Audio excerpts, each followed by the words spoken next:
He was once known for his luscious locks, bulging biceps and taking on the Travelator. Now, though, James Crosley, a.k.a. Hunter, has swapped gladiators for gongs. He started a new career in wellness, and he joins us now. Good morning to you. Good morning. How are you? Good, thanks. Well styled. Thank you very much. So, from pumping iron to pumping gongs, James, what happened?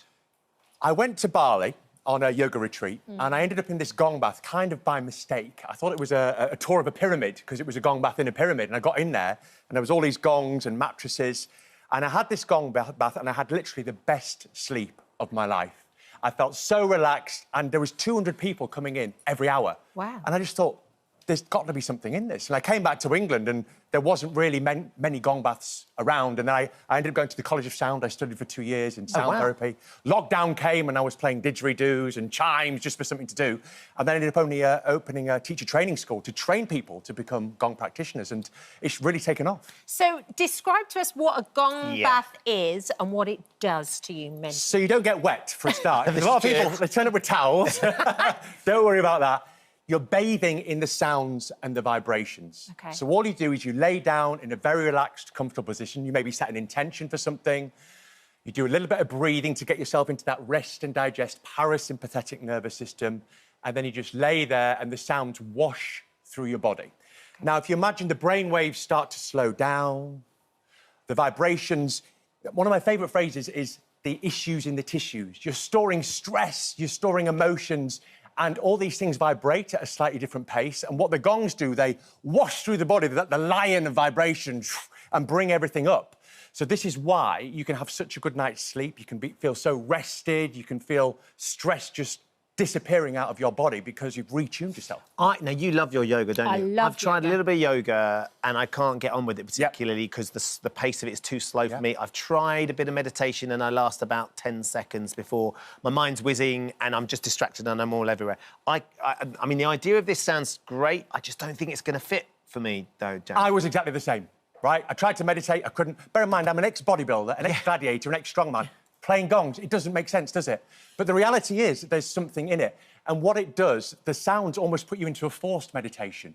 And it creates this arena, if you like, for the body, which just helps you meditate. And it's not like just lying there. We have a monkey mind. Let's just accept we're wired to have a monkey mind. But you just have to accept that and shelve it. And relaxing is a skill. Yeah, it's like going to the gym. You can't just be a relaxed person. You have to practice at it. But if you persevere and practice with meditation, mindfulness, working on yourself, it can be life-changing for sleep, stress, anxiety, all aspects of your health. And this actually isn't a new thing, is it? It's not like a new fad. It sounds faddy, doesn't it? But it does, but it's like an ancient ritual almost. Well, gongs have been around for hundreds of years in different kind of ways. I mean, they were used to warn people for battle. They were used to get rid of ghosts and all kinds of things. But I think kind of as gong baths, as we know them now, were around in the 60s. There was a guy called Don Conroe, who's known as the godfather of gong, and he kind of brought it to life. But it's really become a huge thing, and the classes are just so busy, and people have, I mean, experiences you wouldn't believe. You couldn't make up what people come out with. I've had people go back to past lives. People have childhood traumas completely brought up, and then the next week had the best week of their lives. So you can regress people while you're doing this? It's about practising. It depends. The girl who did that had been to India on a breath retreat, and she was very spiritually tuned in. So it's not, you're not going to lie down there and suddenly be in Egypt. OK, that's a relief. That's a relief. Don't worry about that. Can we talk about some of it? Because this is all you'll get. What are these gongs that you've got here? So I've got 3 gongs with me today. In fact, should we have a go? Yes, definitely. Right. So I've got 3 gongs. This is a hand pan. I tend to do different instruments along with it. So this is kind of a nice way to finish. So just lay yourselves down. Oh. We're doing this on live TV. Close your eyes. Got to close our eyes as well. Take a moment. Is everyone going to run away? No. Ready? And just maybe take a moment to track down the body anywhere you'd be holding stress, like you with your hands, your jaw. Soften everything. This is so Take a few deep breaths. Inhale through the nose. Exhale through the mouth. One more time. Inhale through the nose. Relax. Keep those eyes shut.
Slowly getting your breath back and try not to laugh. Sorry. I saw you looking through one eye. Gently take a big stretch. So a normal class will be about 45 minutes. Yeah. But obviously... That felt about 45 minutes. I'm not... sorry, I'm going to say... your playing was amazing. Beautiful. I mean, it's obviously not the right environment to be fully relaxed. No, it's not. Especially No. A live TV studio. But it was beautiful, though. The gongs, I'd love to come and do a proper class, James, so I could properly relax, because I can't, and I just wanted to know what you were doing. So did I. I peeked at you. Did you? Peep at me? Yeah. There's a lot of peeking going on. Can I... This? You want to try it? Yeah. So... This is a hand pan, so this is like handmade. So you and each of these is it a little bit like a steel drum? Yeah. So it was originally from the steel drum. Somebody in Switzerland decided to put a lid on top of it. Yeah. And thought, actually, this makes a really nice sound. But yeah, this is a really meditative one. It's like a deeper hand pan, so they come in different keys. But I really like this one. If you play that top middle note. Ooh. Yeah, it's got a really beautiful resonance. So the different resonances and a different sound, different people will react differently to them. So it's nice to mix it up with gongs, crystal bowls, hand pans, didgeridoo. So you can create either just a pure gong bath or a sound bath. You're like completely addicted. You're just so addicted to this. I think because I had I was very addicted to fitness, strength, and I had to move that somewhere else. Yes. And so music is really where it's gone. So I love the musicality of it, and obviously I love how it makes me feel as well. Yeah. Tones of this are so soothing as well. Do you want to have a go on the gong? Yeah. Yes. Do I have to put a loincloth on? No loincloth required. Well, A little bit like Metro Goldwyn Mayer. Shall we put it out to the viewers? pole. WhatsApp, you can scan Come to the them. side. Give it a little tap. A little one. Just gently start. Yeah, it's not like the the cinema. start. Yeah. Just gently start tapping. Give it a That's resonance mine. of that. Let's listen to yours.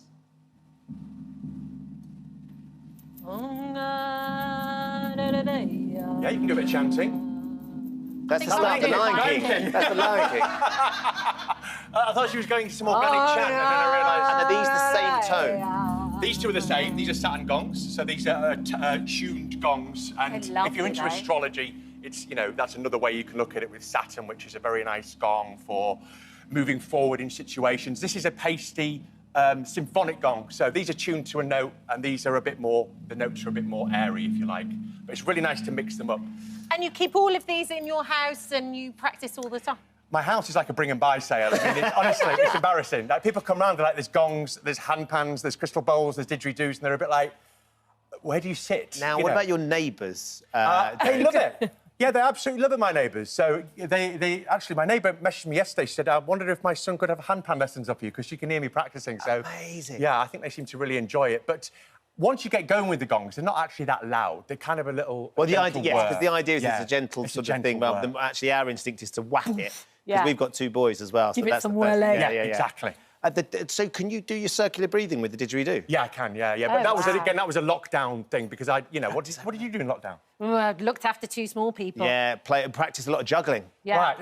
Are you a good juggler? Yeah. Literally, Yes. we just got really good at juggling. So I think there were certain skills that a lot of people either did nothing or they created new skills, didn't they? And for me, that's really where I blossomed in sound therapy, because I had 2 years. Yeah, of course. Of just and I was like, right, I'm going to do 2 hours a day of whatever, whether it's half an hour on the didgeridoo, half an hour on the chimes, half an hour on the gong, half an hour on the handpan. And then by the end of it, I was like, Now he's going around the singing streets the of Lion London. King. Breathing in and breathing out at the same time. It's hard. Amazing. James, thank you so much Lovely for to that. see you, I know babe. it wasn't the right setting, but No. it was brilliant. Really It's good. an amazing sort of introduction Yeah. to it. Do get in touch with us. Let us know if you've had an experience of a gong bath. Maybe James's hand panning regressed you at home somewhere. If anyone went in back some to way. Egypt, let us know. Exactly. Send us a postcard. Amazing stuff.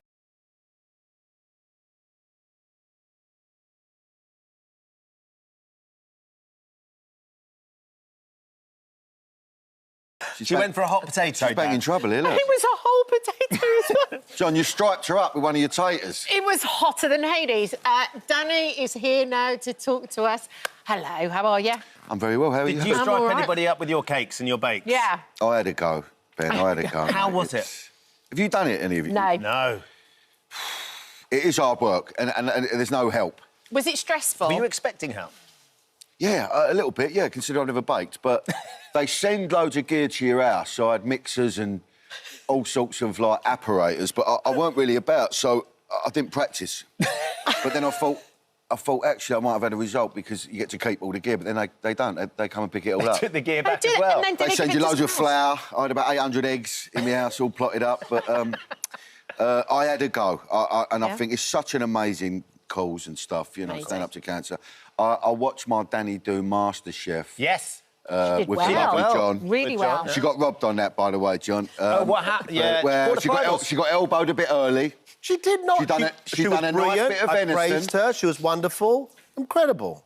Anyway, I watched how hard that was, and that's weeks and weeks of it. I thought, the tent's only 2 days. Right. Yes. Did our Alison give you a hand at any stage at all? No, not really. She laughed at me a lot. Sounds like Al. She's lovely, Al. They're not allowed to help you. Your cake that you were doing, that was quite a construction. What was the idea behind the cake?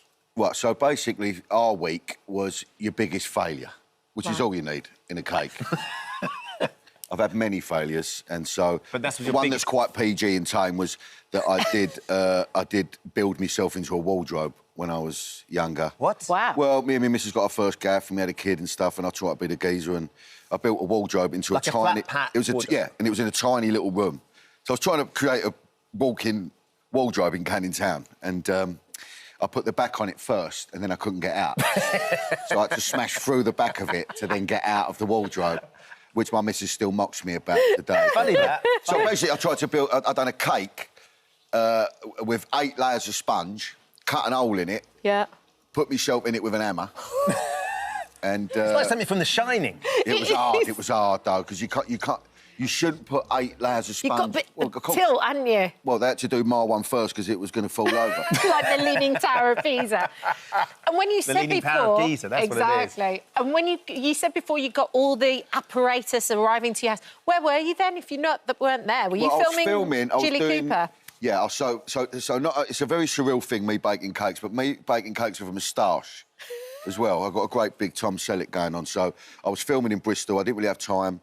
It does add to the madness of it, me with a great big tash, I must say. But you were... So it's... There we go, there you go. I think it quite suits you, Dan. He was Well, filming... you've got to get on with it, innit? You know, it proves I'm a proper actor. So anyone out there that doubts it, I can grow a tash. You certainly committed your upper lip to the cause. Absolutely, and so it's a really cool thing, Rivals, Disney thing, so Dermot's there's a lot of tashes. Dermot's wife is directing some of them. They did a few episodes. So, but it's one of Jilly Cooper's novels, quite racy novel? Yeah, it's filth, Ben. But is it as filth with those teeth? It's brilliant. You know, it's one of her better books. It's a real big cast with Tennant, Aidan Turner. It's got Catherine Parkinson in it. It's loads of us, you know, running around in the 80s, quite relevant at the moment. But and what's your character? I play a guy called Freddie Jones, who's like a billionaire. Nice. So I'm sort of based on Alan Sugar. Oh, really? And I talk Japanese in it. So do you have... So not only can I bake cakes, I can speak Japanese. Konnichiwa. Yeah. Yeah. No, it's a great part. So it's a bit like Succession. That's all I'll say to you. There's a lot of people in it that you hate. But my character's really lovely, and everyone's trying to get his investment and stuff. And so he's a working class sort of rich man, and I loved it. I love the 80s anyway. The 80s for me, you know, it takes me back to my childhood and stuff. So it was a very lavish affair, and I loved it. Yes. Now we're very excited as well because you have an exclusive announcement for us today, Dan. Yeah, I mean, I don't want to build it up too much, though. Come on, we've got to build it up because it's big news. Yeah, OK. Well, I'm doing Soccer Aid. Yeah! I got asked. You've been asked? I got asked for the 2nd year. I had a little run out last year, and it's an amazing thing to do. Yes. Last year, we raised over 14 mil. UNICEF, you know, the stuff they do, you don't realise. That's amazing. All around the world for kids with malnutrition and disease, you know, fighting all these things. And for us to play football, you've done it. I mean, why don't you do it no more? Let's have it right. I'm very old and my knees aren't quite up to it. I've done 10 years. I did the first sort of 5 or 6, 7. Yeah, you had a good run, didn't you? Talk about filth. He is a bit on the football. You did smash into someone and played someone's One or leg. two. All the ex-Spurs players, though, Danny, so you'd approve. Don't worry. Edgar Davids, Berbatov. It's such an experience, I must say. And it's at Stamford Bridge this year? It's Stamford Bridge this year. So you can walk home? So I did play at Old Trafford. Yes. Yeah. But some great people involved in it. And I'm going to have another go, I think. I'm honoured to be asked to do it again. So let's see what happens, you know? Let's see what happens. Amazing Absolutely. stuff. So when is Bake Off? Someone in our ear. Sunday. Sunday. Sunday is your episode. Yeah. At 7:40. 7:40, get involved, donate, and let's fight cancer. Amazing. Excellent. Thank you. Good luck Good with luck that. with soccer.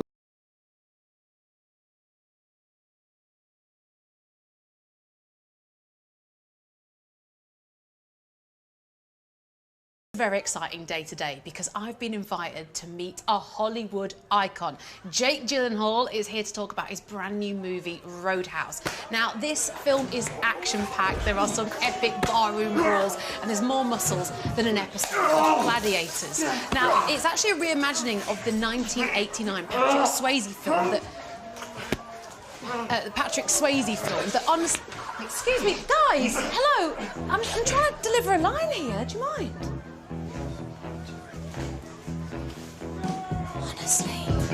Anyway, as I was saying, Roadhouse is a reimagining of the classic 80s movie that sees Jake playing Elwood Dalton, an ex-UFC fighter hired as a bouncer at a Florida Keys bar that's being targeted by a violent crime gang. I can pay you good money. Judging by your car, you need that. Well, I like my car. So, Jake, I mean, there's loads of heavy drinking, barroom brawls, semi-naked men, but enough about my uni years. Let's talk about Roadhouse. They made me say that, I'm sorry. That's good. No, that was a good one. I like that. Oh, haha. I presume you're a fan of the original. I am. And a huge fan of Patrick Swayze. There feels like in this movie there's little nods, a few lines that, you know, original fans will hear and recognise. Yeah. So you like to fight? You ever win? No one ever wins a fight. But you have taken it in its whole new direction as well. It feels fresh. Outside of the lines, like, there are a lot of mirroring moments, you know, and I think Dalton, too, as a character, kind of keeps the same sort of spirit in him. He's an observer. He waits until he needs to move. You know, there's a stillness to him. And I definitely incorporated that from what Patrick had done. But this one has, like, a huge sense of humor. I just slapped you. Are you all right? What? The spirit of humor throughout the fights, even though they get brutal at times, is like always there. We don't want to give away too many spoilers, but you sort of beat up a whole crowd of people and then you take them to the hospital. Yes. Is that one a friend of yours? No, I just broke his arm. Another thing I picked up on in the film, your character at one point is eating enchiladas, he's eating chips, he's eating tacos, right? And I was thinking, what was poor Jake Gyllenhaal eating? He doesn't eat them, actually, if you notice. He never actually eats it. You know when you watch an actor in a scene and you're like, are they really eating that, you know? I wasn't really eating. I say thank you for it and I sit down and then the scene cuts. If you really look at it, she gives me enchiladas. I never saw you take a bite, actually. Yeah, no, good point. Exactly. No, I was on a strict regimen. Like, one chip would have really done the whole day. The strict diet was necessary to give Dalton a physique capable of going toe-to-toe with ultra-violent gun-for-hire Knox, played by real-life UFC champion Conor McGregor in his first movie acting role. Hey, fellas. Looks like you're having a smacking. Was it a slightly daunting prospect having a guy that's designed to never miss and now he has to act fight? Bringing those two worlds together is one of the coolest parts of this whole movie. The first shot we ever shot together was like the headbutt where we're face to face. Every time I was like, what am I doing? At the same time I was like, oh my God, this is pretty cool. I was also like, totally terrified. It's not just Conor, actually, a number of fighters are in our movie. And it was really actually funny to me teaching professional fighters who would like totally kick my ass how to kick my ass. Yeah. Here's how so funny. You beat me up. Yeah, like, so that people really buy it. You know what I mean? It's just so, like, what also is great is when you're working with a professional fighter is that their ability to judge distance is unlike anyone else. To be working with someone who knows how to, like, judge that distance, there's a safety to that, too. Yeah, you sort of feel they've got that control, it's almost built in. Exactly. But that's quite nice, actually, because, yeah, there are some... quite nice, I don't know. A cup of tea is quite nice, but I don't know. Good point. Yeah. You could have died. Yeah. Okay, fair enough. I don't know, quite nice, but I'll take it, I guess. Yeah, it was quite nice. Yeah. Before we go, we thought we'd do a little game, and we're calling it the Jake Gyllenhaal Hall of Fame. Wow, like that's that? great. I know, there was a lot of work that went really? into that. Wow. I'm glad you appreciate it. These are all movies that you have starred in. I want to see if you can get them. I think I know that one already. Jarhead. Jarhead. Or it's Jar Crinkly Face. Have you been in that movie? I was in that movie too. No one knows about that one. That was a B movie a few years. That's a B-side. Yeah. Okay, next one. This one. Night Baby. What's the baby doing? Crawling. Nightcrawler. This one's a bit harder. There's nothing, no money in the wallet, Brokeback Mountain. Oh, wow. Come on. I like that. You know that's good. That's good. We're thinking where this is pointing down. South Cat Paw. You also weren't in Cat Paw. Southpaw. Southpaw. That's good. That's Correct. Good. That's good. And finally, come on. Look at that. Road place. Roadhouse. Roadhouse, come on! We're back on brand. We did it. Maybe slow, but I got those. You did. So. You got 5 out of 5, and as a and I haven't even been hitting the head that much. You've done so So well. yeah, thanks. I thought the only present I could think of was to get you a framed photo of a road to put in your house. Oh wow! You see the connection? That is definitely not going in my house. So thank you so much for that. You're so welcome, Jake. Thank you for being so much fun. So the nice movie is great. Thank you so much. It was a lot of fun. Cheers. Thank you. Nicely done. Excellent Do you stuff. think that picture of the road has gone in his house? For sure. Yeah. Okay. For sure. In his loo.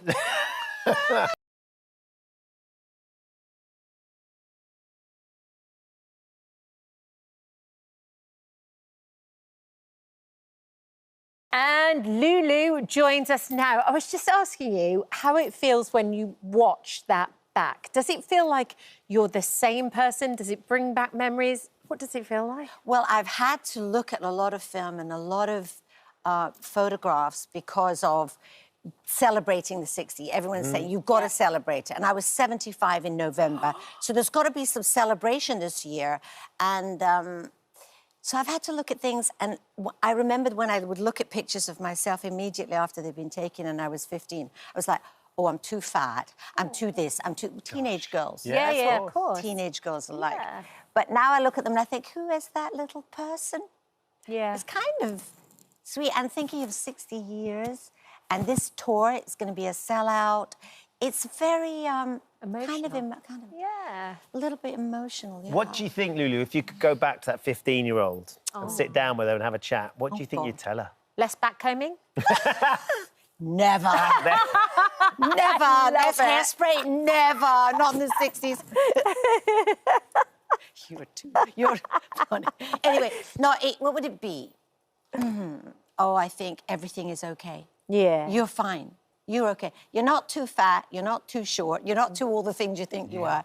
Because I was very critical of myself. I still am, but not as much. Sure. Yeah. But what I do know is that I'm very, very lucky. And that's kind of also what I'm going to do on this tour. And I think it's like it's called Champagne for Lulu. Oh, well, yeah. Which is a nice, I thought it was, because that's Brilliant. Jennifer. Jennifer's, you know, her ab-fab thing she said. And then I added afterwards with family and friends. So I have family, not saying, and I don't want to say anything about what the content is. And then there are friends popping in. Wow. And you might be able to think of some of them. You might get it, you know, but it's going to be fun. So there's collaborations on stage. I am not saying a word. Yeah, there's got to be. There's got to be a surprise. You've done enough Take That tours. They owe you. Yeah, they do. They owe you. Actually, you know what? They did me a favour by putting me on that bloody record. I mean, I was reinvented, Joe. You know, to have a reinvention when you're in your 40s, having worked since 15 years of age, and then, well, they're family now. Yeah. Of course they are. Absolutely. And I just bumped into Harry Redknapp, and you know, before I came in, and he's coming on to Loose Women, isn't he? After us. Well, you know, it's like when I was young, I was always very anxious. I would hide it by being loud. I talk. I'm still pretty much that person, but the anxiety I would not talk about. I would be afraid. I would keep it, you know, hidden. Try to be cool, you know what I mean? And trying to be cool, maybe in that accent. That would be better, yeah. Not very, but today I'm not as anxious because I kind of feel more connected, and I know that's why I do what I do. Yeah. I want to connect. I want to feel connected. Yeah. I don't want to feel separate from you. No. I don't want to feel separate from anybody or nervous. Did you and know that's the meditation has helped with that, you know. Oh, the gong bath. Did you see our gong baths before? I did. Have you ever done that? No, and I don't think it matters what form of meditation you do, but today it's one of the most important things in my life. 40 years I've been doing it. Did you know Harry then? You just mentioned Harry Redknapp. Did you know him through the 60s? Did you know him when he was playing? I didn't really know Harry. I probably met him. I mean, Alex Ferguson was my friend. Yeah. And still is. But I knew Harry's son. I met through Take That. You met Jamie? I knew Jamie through it. Yeah. And so now I feel like if I haven't met someone or worked with them, I know someone who knows them. Sure. Yeah. So there's that one way or another. Like you. Yeah, I feel one way I've or known the you other. I now feel I've known you for quite some time. Long right? time I've been interviewing you over the years. Right. And last time though was in America. Yeah, with our true. brilliant friend Nigel. True. Yeah. But so what's happening with this tour? This doesn't mean that you're retiring. It doesn't mean you're slowing down. It doesn't mean you're stopping. You're just not going to tour anymore, essentially. It's the touring thing. I'm not going to stop working. Retirement to me is a filthy word because I am very active person. I've got a lot of energy, but the touring, I want to do. I mean, I just did a film with Diane Keaton last year, which was so much fun. Exciting. Diane is looking for another project for us because we hit it off so well. I've been studying acting. I mean, in fact, Damian Lewis was on yesterday. Yes, he was, yeah. Now, Helen, Yes. his Lovely wife, story. I loved her so much. And because of her, because I admired her, I found a coach who had worked with her, and I've been working with that coach for 6-7 years now. Is that right? So I've learned the acting techniques before I would be winging it. I have a feel for it, you know? Yeah. But I wasn't ever trained like she was. So you started training in acting in your 60s? Having done loads of films and loads of acting already? With Sidney Poitier and, I mean... And so I love the idea that you still feel like you're learning now, though. I think it's so important. And I think, I heard the thing you were talking about with the food, it's very important to what you eat. How do you live to 100? I don't know if I want to live to 100 necessarily, but for however long I live for, I think we would all agree that it's about being, God bless us, all pleased with good health. Yeah. And if we take care of ourselves, and I think because I am extremely disciplined, Yeah. I have managed to kind of keep going and, I'm agile and I'm not... Yeah. Thank you, God, I think also the other thing is you love what you do.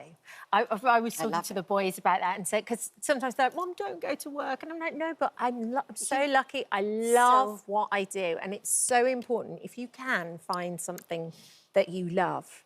That's a very, very important point. Now that I'm so old, people say, what advice would you give? And I say, well, don't ask me to give advice, But in fact, that's maybe the piece of advice I would give to a young person. Find what you love, if you can, and make that your job. I'm sure you're the same. Find something you love, you never work a day in your life, right? You know what That's I'm the saying? reality. Yeah, too right. So I have that. I always say I'm lucky. And I always say I have angels on my shoulders because... I still love what I do. Yeah. So Champagne for Lulu, it's sellout? Can people still get tickets? I think it's just about totally sold out. Oh, my days. And maybe Gateshead, there's some tickets. There's some Gateshead, I think maybe, And but not many. And then Aberdeen there's a couple, but not many. OK. So, great. It's going to be absolutely fabulous for you to get back out there. Absolutely, said the right word. It's Got it all down. Champagne for Lulu. It's as simple as that. Celebration. Thank you so much for coming in and just being magical. It's just really, really... It's always a treat to meet because I think, as you say, you just embody that energy and that enthusiasm for life. And I think, that connecting thing with my fans, I have the most unbelievable fans who've supported me for 60 years. Yeah, and then there's been new ones along the way. So this is kind of a thank you as well. Amazing. So that it's a big party, a connected thing. It's all about the love. I think I might find myself to the Palladium, maybe. I think you might. Yes, when you say friends, and I'm there. is there a collaboration? Old friends. I'm not going on stage. Oh, She wants an wait a audience, minute, but I'll be there. wait a minute. I think You you just sold never that know. a duet.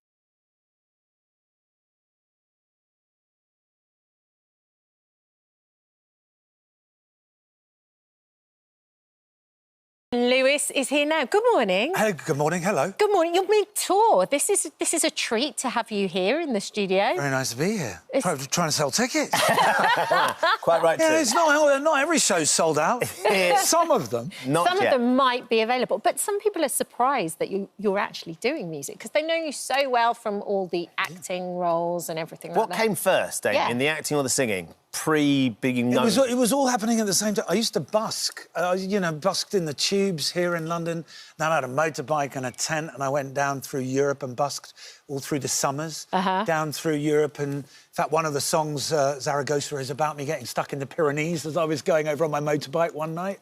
And then acting just sort of took over. Yeah. And I wanted to concentrate on being a serious actor, and I took it seriously. And you take a fork in the road, and then your initial idea you get further and further away from it, and then it was Yeah, it was locked down like it was for so many people. The pandemic happened. Yeah, I thought, why not?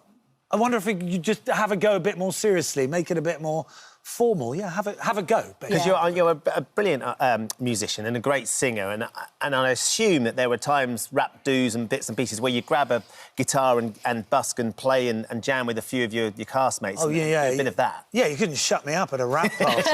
But amazingly, working in America, and particularly as much as I have, it's like your whole sound department, it turns out that's a whole rhythm section. They're all brilliant drummers and bassists and everything. So you could always put bands together, and we did at the end of Homeland, we did at the end of Life, a show I made for Universal. We were called The Breezeways. You actually had a name, you named it as well. Well, we went down, we played at Ford's filling station down in Culver City, which was Harrison Ford's son's restaurant, bar down there, and we had a gig down there. And so, yeah, we were always doing that in a fun kind of way.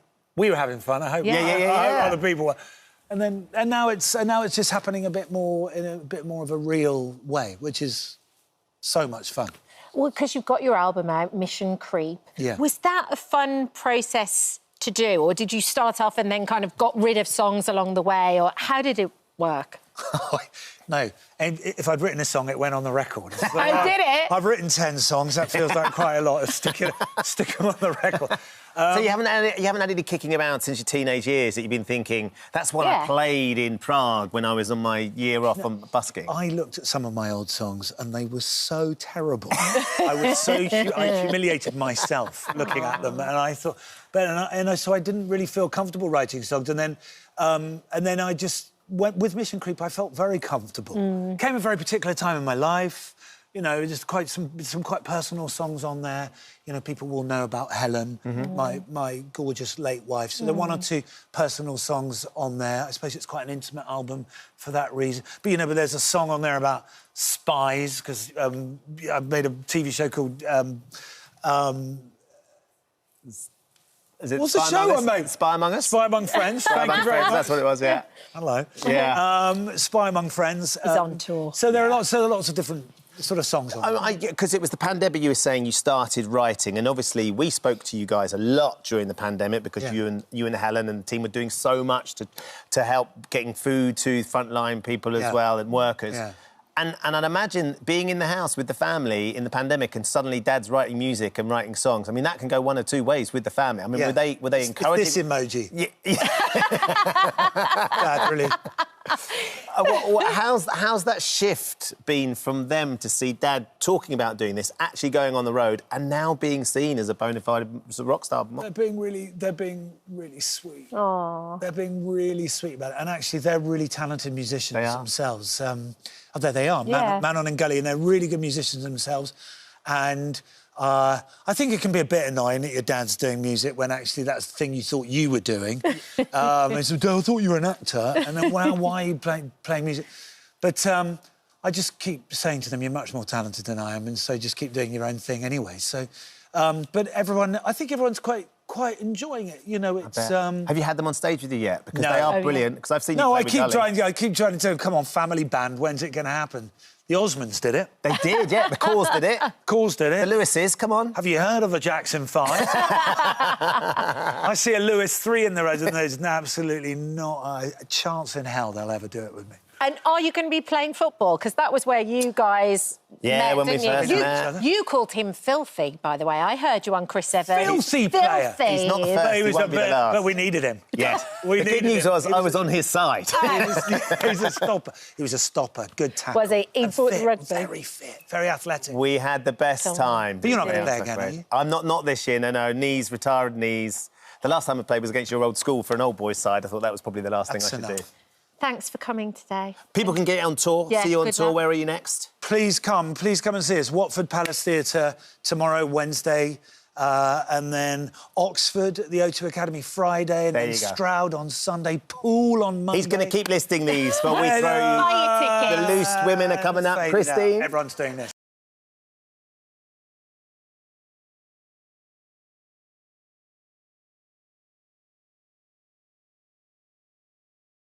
I can't tell you how gripping episode 1, which we've seen, is. We've discussed fully. Thrilled to have Jason in this morning. Good morning to you. Good morning. I mean, there's a few little bits in that we hadn't seen, which is really exciting. Watching this, he's such an identifiable character, and you're constantly asking yourself the question, what would you do if you were in that situation? Got a sense of it there, but for our viewers who won't have seen it, because it's on tonight, it's at 9 o'clock, the first one, just explain a little bit about what's going on. Well, he's a kind of dedicated family man, and he falls prey to a victim of the kind of local youth who are kind of doing petty vandalism around his street, which sadly occasionally happens. And because the stress he's under at work, he's getting a bit older, you know, like all of us, and his job's getting younger, as it were, and the person who he trained is now his boss, and, you know, there's a difficult relationship. So he's feeling a tension. It's a hard-fought life because his daughter was from IVF, so, you know, so he's constructed this world, and then all of a sudden he's under pressure, and he makes this terrible decision when he's confronted with one of these boys, this 17-year-old, that he does the wrong thing, and he then suffers the consequences. But you're right, yeah, we're trying to... I think my job was trying to be identifiable with other people, like with, you know, real people. How would you... I don't look like Tom Cruise. I'm not... I mean, a lot of people say I do. Come on. Robert Redford, the list is very long. But, you know, I wanted to be, what would you do in that situation? And, you know, kind of surrounded by this rather brilliant cast of, you know, people like Jonas Armstrong. He's terrifying. And there's Joe Barber there, young actor just starting out his career, who was just extraordinary. Kayla Meikle, who's a young black actress who, as viewers may know from Time 2, the second series, you know, and David Bradley and Claire Skinner, of course, I've worked with before. So my job is just to be reacting against all these forces and carry the audience with me. So, and I know that you said some very kind things about the first episode, but it gets deeper and deeper. Well, it's that moment, isn't it, where it's, what would you do in that moment?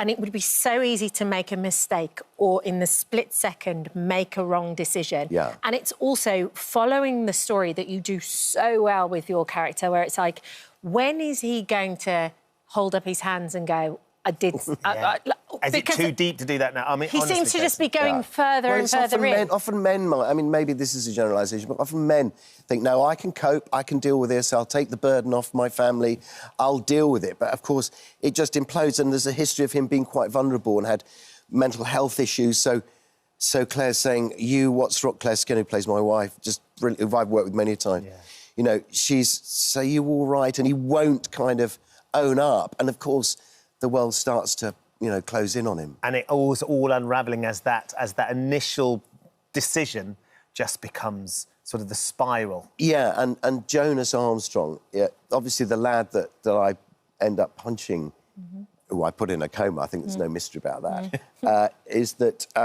you know, obviously we don't want him to wake up because then he'll say what happened. There are only 2 of us there, by the way. There's only 2 of us on the street.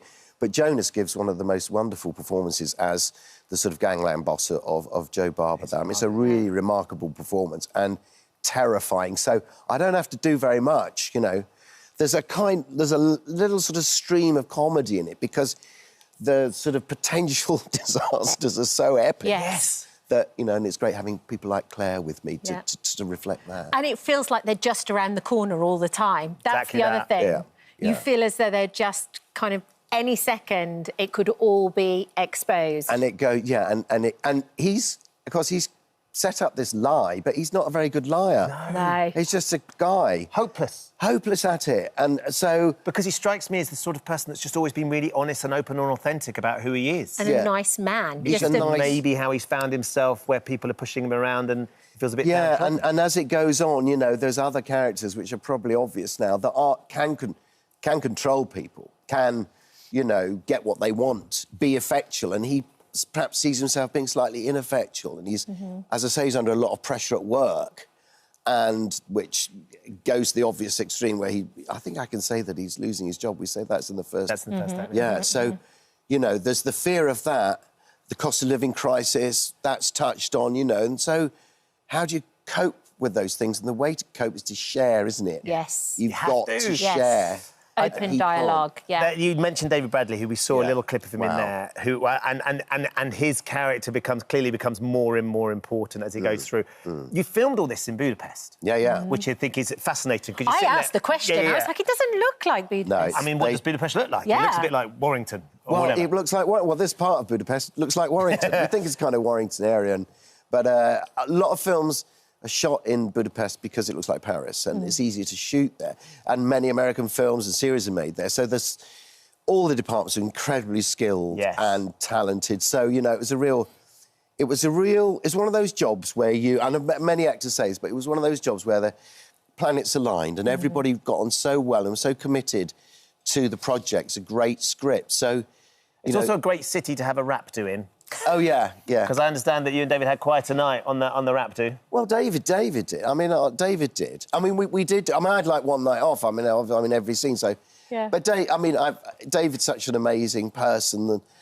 We're surrounded by amazing people, actually, and he's so inquisitive about life, and he is a dancer. Yeah. So, of course, when he goes out and dances, it's not just sort of, rave or, or drill. Which it is when you go out. Ballroom. Of course, yeah.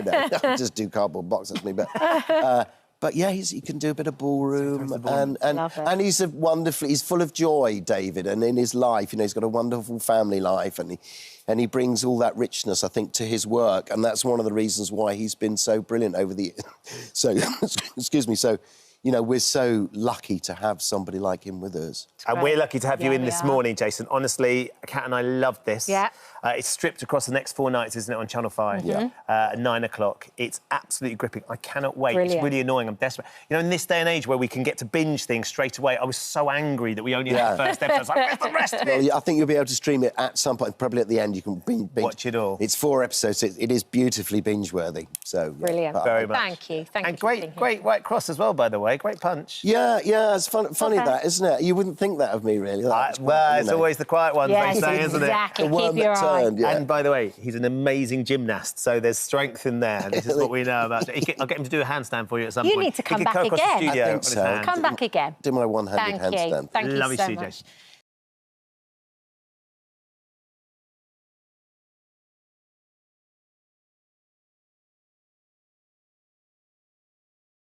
Now, in 2017, then 19-year-old beautician Scarlett Lee decided to try her shot at fame when she auditioned for The X Factor. Yeah, 7 years later, and she is about to take on the States in American Idol. You hugging Lionel Richie? What?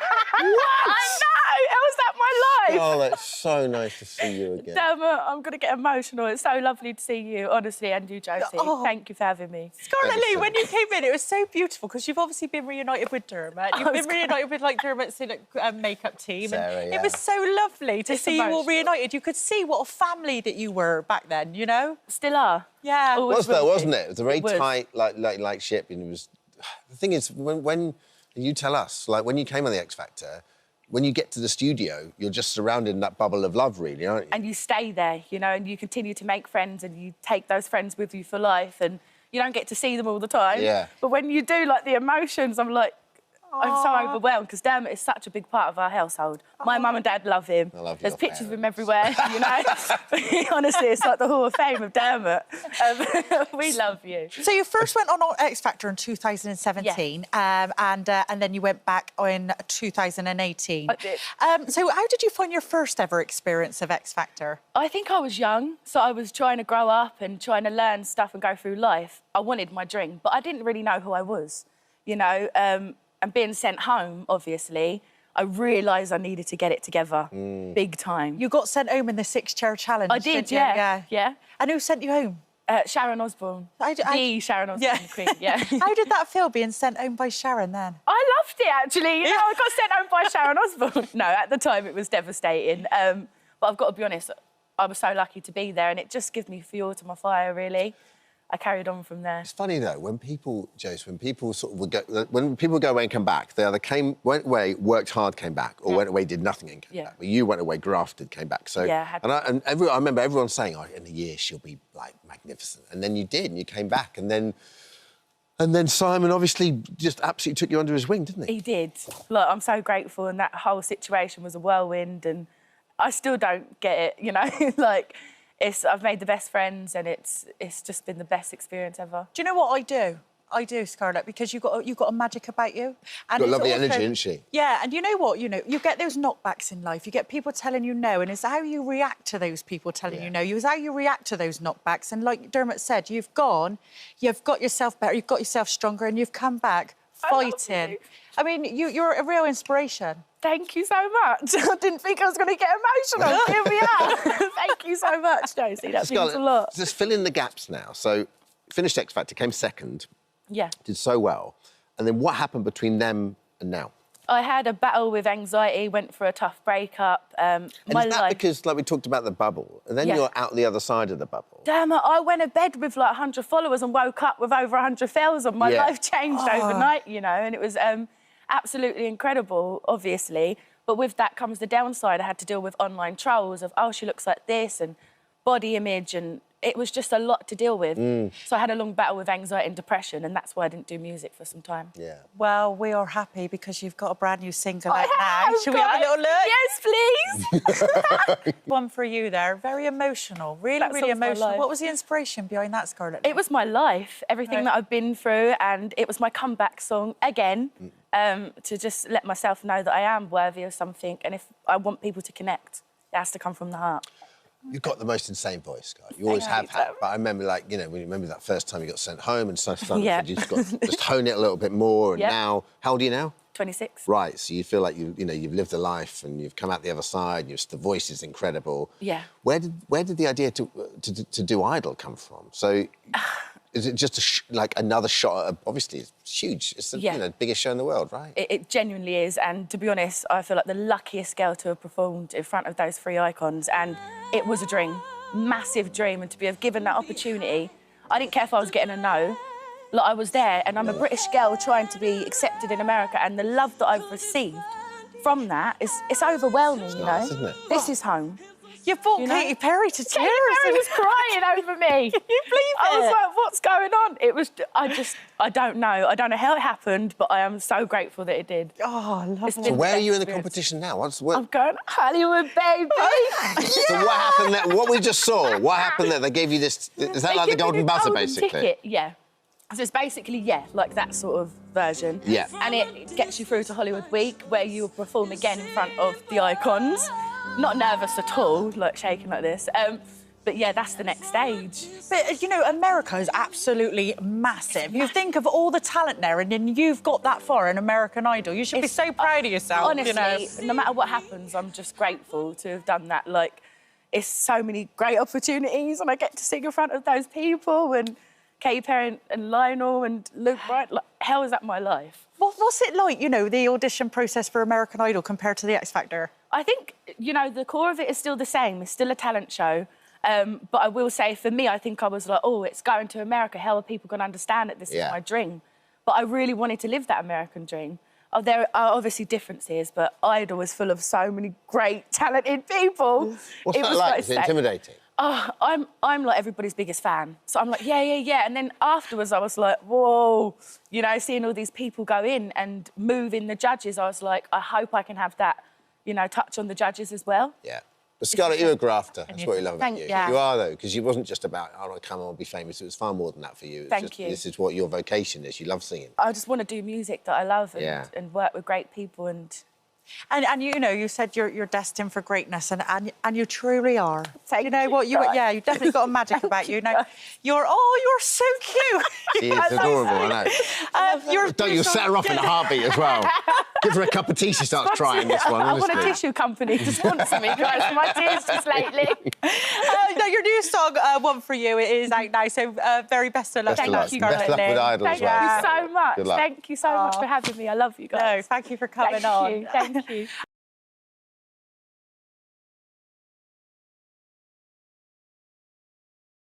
Now, our next guest is a judge on the Great British Bake Off alongside Paul Hollywood, but now Prue Leith has taken over Saturday mornings as well with her brand new cookery show. Yeah, it's lovely. Serving up an array of mouth-watering meals from her beautiful home in the Cotswolds. Prue's got just the recipe for your weekend. I'm Prue Leith, cook, restaurateur, cookery school founder and writer of 15 cookbooks. Looks good, doesn't it? I'm in my 80s, so I haven't got time to waste. This series is all about the things that really matter to me. Family, fun, food, and friends. And some of those friends will be joining me. We'll be sharing simple, home-cooked recipes. I don't normally tell people about that bit. Only people I like. And my long-suffering husband, John, is coming along for the ride. Can you make that? Under instruction. Welcome to my Cotswold kitchen. And Prue joins us this morning. And it is actually your house, isn't it? Yes, it is my house. It's actually your house. It's actually... Because I always think all the best stuff happens in the kitchen. The chats, the food, the wine. Absolutely. Has it been fun shooting it at your place? It has been, you know, and one of the best things about it has been, you know, that normally if you're filming, you have to get up at 4:45 in the morning to travel an hour and a half to get there. I wait for Bambi, my makeup lady, to bang on the bedroom door and say, it's 8 o'clock, get up. She's like Bette Davis or something. I love it. The fact that you have a makeup artist called Bambi as well just adds to the glamour for me, Prue. It really adds to the glamour. Can we just have a little mention, because you live in a beautiful part of the world in the Cotswolds. Beautiful. And your house is a house that you and John built yourselves, didn't you? We did. Because it is, I mean, it's an important ingredient in the recipe of the show, isn't it? Well, yes, it is. And, you know, I think there's nothing such fun and so satisfying as nesting. You know, making your perfect nest. And we both have similar taste. And so the whole way through lockdown, we were building our new house. So neither of us regretted leaving the house. I mean, I had lived for 48 years in my previous house. Wow. So it would have been a big wrench, but because we have the new house to think about. Yeah. And I love that house. It's very, very modern. I mean, a lot of people think, oh, my God, you can't build something like that in the Cotswolds. Why not? But we got planning permission with no trouble at all. Yeah, beautiful. It is beautiful. And John is a big part of the show too. I know. I'm beginning to think he's too much of a big part of the show. No, he's brilliant. When he comes with his champagne Twizzlers to get the bubbles out... It's monstrous, I think it's sacrilege. Of course it's sacrilege. But he insists that when you throw a dinner party, everybody comes with him and his little I know. stick. He takes the bubbles out of champagne. I mean, as I said, that, you know, the makers of the champagne have taken 10 years to get those bubbles in there. And he wants to remove them. And he wants to remove them. It's absolute sacrilege. If I'd known he had that twizzly thingy, I would have made sure it wasn't... So you didn't know he got that? I had no idea he was going to do And is that the technical term, the twizzly thingy? I think it's called... a debubbler. A Twizzler. A Twizzler. Anyway, whatever it is. But the two of you, what is clear, Prue, is the two of you are a great team. You know, we do have a good time. And we have a very happy time anyway. I mean, he's mostly in the garden and I'm mostly in the house. But we did it all together. And you know what's been fun about this show particularly is that, you know, in most cookery shows, the home economists come with a sort of backup chickens and backup everything so that you can make a mistake and then get it absolutely perfect. Well, we didn't have time to do any of that. We just charged on. And so we never, ever cooked anything twice. Really? I just did it on camera. Yeah. And if it didn't work, tough. And so quite often it goes slightly wrong. And there am I saying, I mean, there's a moment when I'm trying to tell the whole world how to take a mango skin off the mango on a glass. And I mess it up. It doesn't work. And so I say, oh, well, that didn't work. And so I give the other half of the mango to John, and he does it perfectly. Oh. I mean, it's pretty irritating. Darn it. And he'd never done it before. Darn it. But I think that's what's so lovely about the show as well. It's just how personal it is. It's kind of your house, John's there, you're twinkling away at each other and making jokes with each other. And then you have your friends come in. Yeah. And it's kind of... I saw the one as well where Sandy was creating a recipe from Enid Blyton that she found. It doesn't feel like a normal... It feels incredibly personal. Well, it is. I mean, nearly everybody that we invited were friends of mine. Yeah. Or they were people who lived in the Cotswolds. Yeah. And we did a lot. There's a strand to it, which I was very keen to have, which we called food heroes, which were the best cheese maker and the best bread maker and the best preserve maker or whatever in the Cotswolds. So, because the Cotswolds, we're really lucky because we do have fantastic farmers. They're all small farms. mostly family. And to be able to support that and promote that is wonderful, isn't it? Yeah, it's good fun. Absolutely. There was big concern in the This Morning team at the start of this week, Prue, when there was rumours that you were leaving Bake Off. Now, we need to put these rumours to bed. What is the truth here, Prue? Absolutely not true at all. I'm still doing the Great American Baking Show. I'm still doing the Great British Bake Off, which is the two main shows of Bake Off. What I'm not doing this year is the celebrity one. Yeah.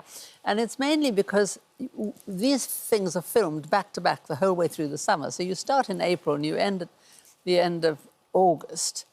And honestly, you get no time off. And so I'm getting a bit old, and there are places I want to go to and other things I want to do. It wasn't that... So you've done the most recent version of Celebrity Bake Off. Dermot is in it. You know, we're looking forward to hearing it. I was wondering, Prue, whether it was because you'd peaked. You realised now that Dermot's been in it, you don't need to do anymore. You've had your favourite celebs in. Well, no, I don't think so much that. I really don't think it's so much that. I think... yes, I mean, I'm in this year's Celebrity, the ones that we're seeing now. Yeah. But I won't be next year. And how did Alison get on in your kitchen? I saw the brownies. They look delicious. Do you know, Alison has now made that brownies on television so often. I think it's high time she learned to make something else. We'll tell her when I see her. Anyway, she is told. such fun. I mean, she's wonderful on Bake Off. She was wonderful in my show because Alison cannot be anything but herself. No. You know from this morning. 100%. She can't be directed. She just does what she's going to do.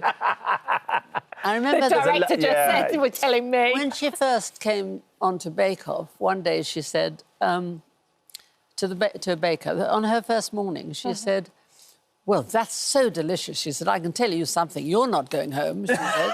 I said, Alison, he might... You know how Bake Off works. Yes, of course. The next day, you can have a terrible day. Oh. You can't promise him he's not going home. I love you have to tell her off. Yeah, exactly. Prue, we're out of time. Thank you for coming in. Best of luck with the series as well. It's absolutely delightful, isn't it? Beautiful. Thank you. Well, I'm glad you love it. Thank you.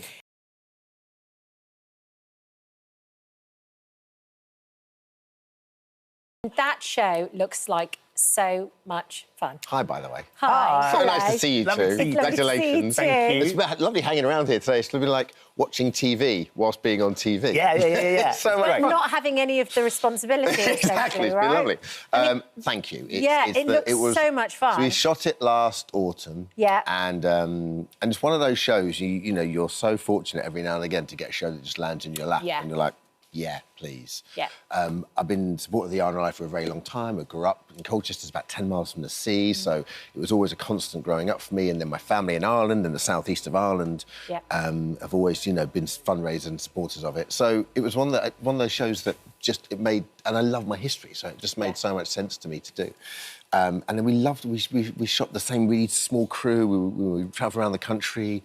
We swam in the morning. We were reading about that. You know, and we found out there's just these unbelievable stories. Because in your head, you think the RNLI at wartime, OK.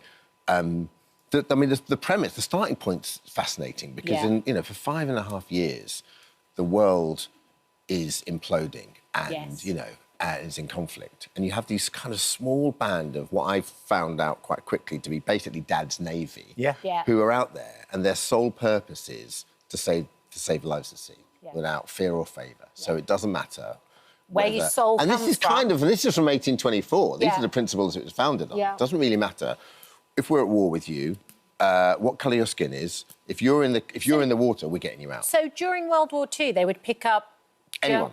Wow. That bit I didn't know. That was the whole... And they got a lot of, pushback for it. Yeah, you know? I'm sure. Yeah.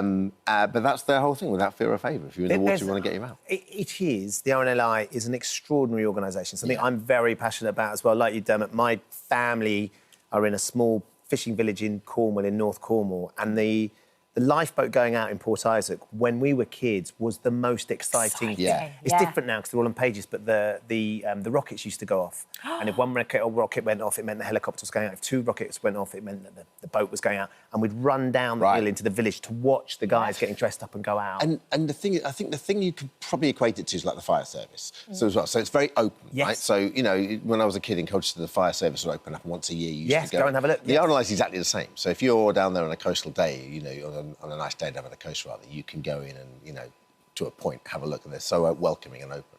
But I always thought it would be centred, this documentary would be pretty much centred around the southeast of England and confined to the early part of the war, which was, you know, the 1939, 1940s, so Dunkirk and Battle of Britain and so forth. And obviously, a big part of that was what the show's based on. But then we went down to Cornwall. So the preparations for D-Day, they were needed down there. We were down in Mousehole in the Penlee lifeboat. We were up in Aldborough. We were over in the Channel Islands in Guernsey. So there's so many different family members as well, so didn't nice. you? How did you do that? So, You're proper Miss Marple. Long story. My great uncle Steve emigrated from Ireland to Guernsey, met a local girl, became a tomato farmer. My mum and dad went there on the honeymoon. It was the first holiday outside Ireland we went to as kids. And I was there and I said, cool, my mum was like, do you think Auntie Daph's still around? And she said, Auntie Daph? Yeah, Auntie Daph. Daphne. And my mum gave me a street name and a house name. And I'm like, I'm never going to find that. And I had about an afternoon off and I drove around and I found it. And she wasn't there. I left a little message for her, and she called me the next day. How old is she now? She passed about 2 or 3 weeks after I saw her. She passed away. So it was so lovely to sort of go there and see her. And she was in her 90s? Yeah. There she is, and hooked up with her and had a, you know, and then speaking to my cousin Maureen sort of since. And it was really lovely. And she was, you know, sharp as a tack.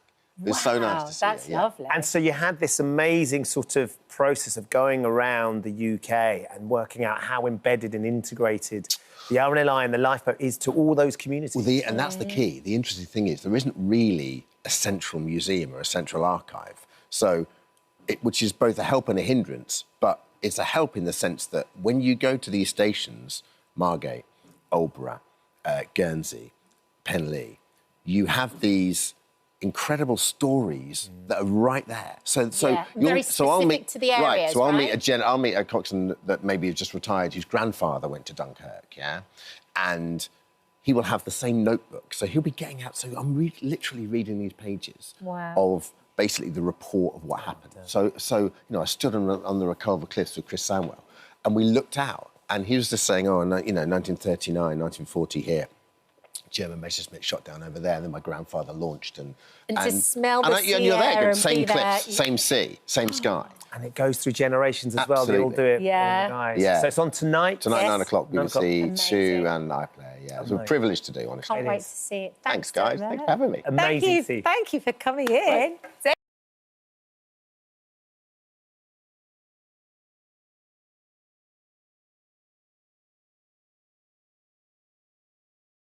Oh, so good. And Sir Rod Stewart and Jules Holland join us now. Morning. Morning. How are you? Couldn't be better. I mean, you really couldn't be better. This album, Swing Fever, #1. Yeah. I mean, couldn't be better, could it? Well, we were hoping for a top 5. We were knocked out when it got to #1. Couldn't believe We actually went out and got drunk, would you believe it? I can't believe that. Never. By way of a change. But you know what? I think it just sounds like you're having the best time on this. As though you've, like, rehearsed it and then just let it all go and everybody's had a great time. I think we sell, you know, these days, I think the expression of joy isn't the thing you always hear in music. Yeah. And that's what came out of us. But we didn't sort of plan. We didn't sit down and say, let's express all this joy. It just came out, didn't it? It's just great. It was like when we first went in the studio, I was thinking, well, is this going to work? And the band start playing and I look in the control room and he's in there. Going for it. Like, everything's going to be OK. You know? Having a boogie. Exactly. If you have a boogie, everything will be all right. So, yeah, it couldn't be better. And all of those feelings of joy are in there. And I think in a rather miserable world at the moment, it's nice to just have a moment of that. Agreed. Real escapism. For sure. Couldn't have done it without this band, though, and without this man. So am I right in saying, Rod, that you'd sort of laid down a few tracks thinking about it, thinking this doesn't sound quite rough enough, and where am I going to get my rough from? Yeah, and you thought, I know just the man. Started in Los Angeles with session men. Yeah. And I think there's the big difference. This is a proper band. They play together for years now. So I called him up just before Christmas. I said, do you want to make a record? And he didn't believe it was me, and the rest is history. What happened? Well, I thought it was bogus because I've met Rod a couple of times over the years, but I didn't really know him. And his voice says, "Hello, it's Rod Stewart." And I, "Oh, yeah." And, I said, "Do you want to make a record?" And Happy Christmas. Yeah, thanks very much. Do you want to make a record? So I thought, well, that's a straight in there. I said, yeah, sure, OK, well, let us know, won't you? Put the phone down. But it really was him. So, anyway, we got together and it was like... I've been following and listening to him forever. Yeah. One of the few singers in the world that can sing any sort of music and connect, as you saw in that video there, and connect it straight to the hearts of people. Yeah. So, and also understands, as well as understands the song, really, more than probably any other living singer. He understands the song. So, and also understands boogie music because he's started off, like me, with the London Blues. So the idea of doing a record really excited me. So I was then thinking, I rather wish I hadn't slammed the phone down because maybe I could should have organised some dates a bit more. Clarify this a bit more, yes. Yeah. He also has that incredible mischievous side. I don't know what you're talking about. Which hasn't left at all. Is he all right to record with? At some points, do you have to go, now, Rod, behave. We've got to get this done. No, I leave that to Penny. Oh, OK. She's the person, she cracks the whip. I'm not the... Yeah, exactly. She's a constable in the Yes, police. she is, of course. Yes. Yeah. Do as I'm told. She's a fine lady. She speaks She's well wonderful. of you. She is wonderful. she's a smasher. And she's Steady, the show's about us. And I was also, about to say, she's a cameo in the video too, in She Penny's is. Bit Right? and we got on very well because, of course, she is in the police, but I'm in the jazz police. So we improvise. How did the casting for this go, Rod, when you realised that Penny was going to come in and be in this video? Well, I think I asked the director if she could be in it, and he went, well, I was going to ask her anyway.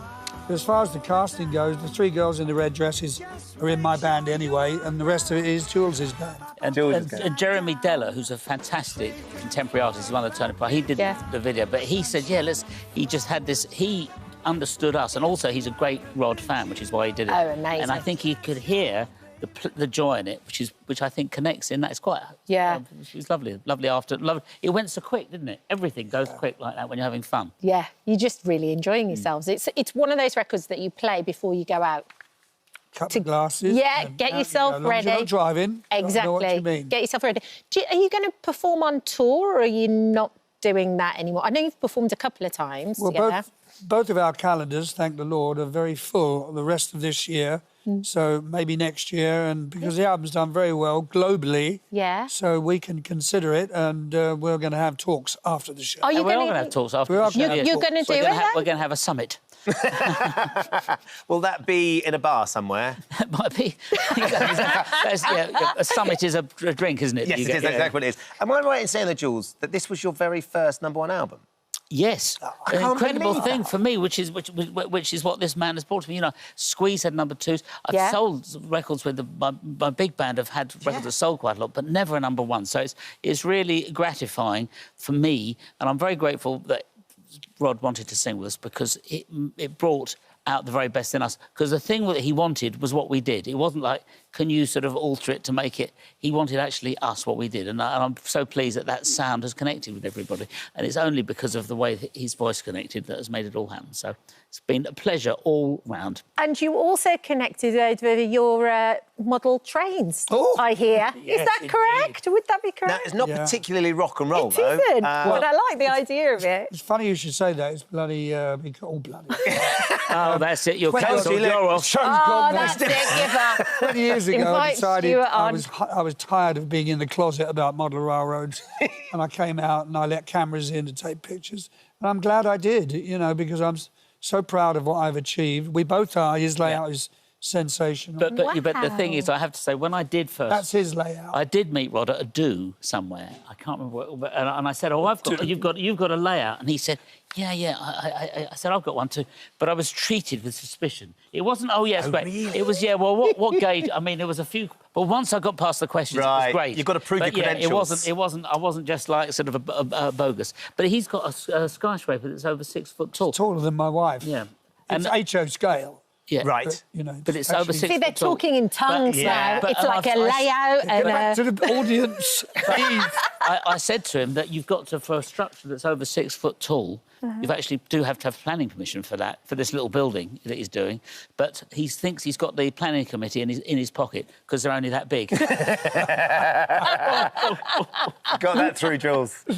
But that is genuine. You've been doing it for how long now, your model training? 35 years. 35 years. Longer.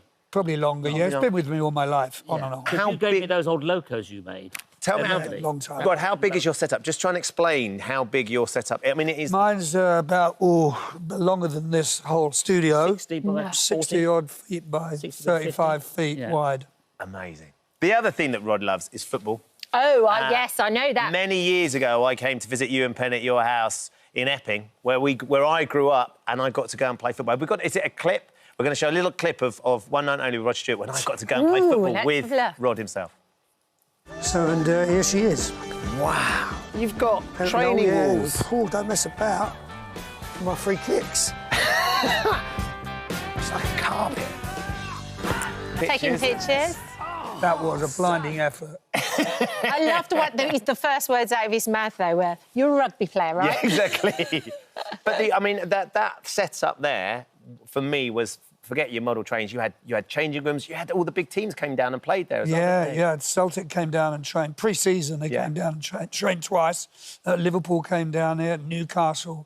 There was a couple of championship teams I turned down. I said only take Premiership, but they would use it pre-season. Yeah, it was like Wembley, wasn't it? Yeah, it was perfect. It was absolutely amazing. You still playing? You still doing? Having a kickabout? Kickabout with the boys. I've had to have a knee replacement, so my competitive days are over. But I've had some wonderful years playing football. I do miss it. I bet you still get stuck I in, do. knee replacement or not. Still get. Last time I saw you was at Soccer 6. It was. That was remember? It was. And then I saw you on the aeroplane. You got your own leopard print blanket you took on with you. That's right, yeah. It was lovely. Do you still travel with a leopard print blanket? Yeah, I do. Yeah, I'm very fortunate. I travel everywhere privately. So... you get looked after. You know, I've earned the money. I can spend it on what I want. Including potholes, Rod. We understand you've been mending the potholes in Harlow? Yeah. I was driving my Ferrari and it got stuck in a pothole. So I decided to go out and fix it myself. And the local council were thrilled, I'm sure, that you did all the hard yards. They weren't amused, I can tell you, because we didn't use the proper stuff. There's nothing like a bit of DIY. Yes, absolutely. At least you had a reflective jacket on there as well. Yeah, high vis. Safety first. Safety first. Gents, Thank you, guys. Thank you. It's really a real treat to have you both in. Loved it. Really loved the album. And definitely get that summit going. People want to see you perform. Well, good luck to you two. Yes, I hope the show goes really well. They're the best. Yeah, exactly. Yeah. Thank you. Round of applause for them. Yes, exactly. Yeah, look, the whole crew. Well done. I love you. Love them. Because so far, nothing. We haven't cancelled you. Not yet. Rod's done his best, but not yet. We've still got.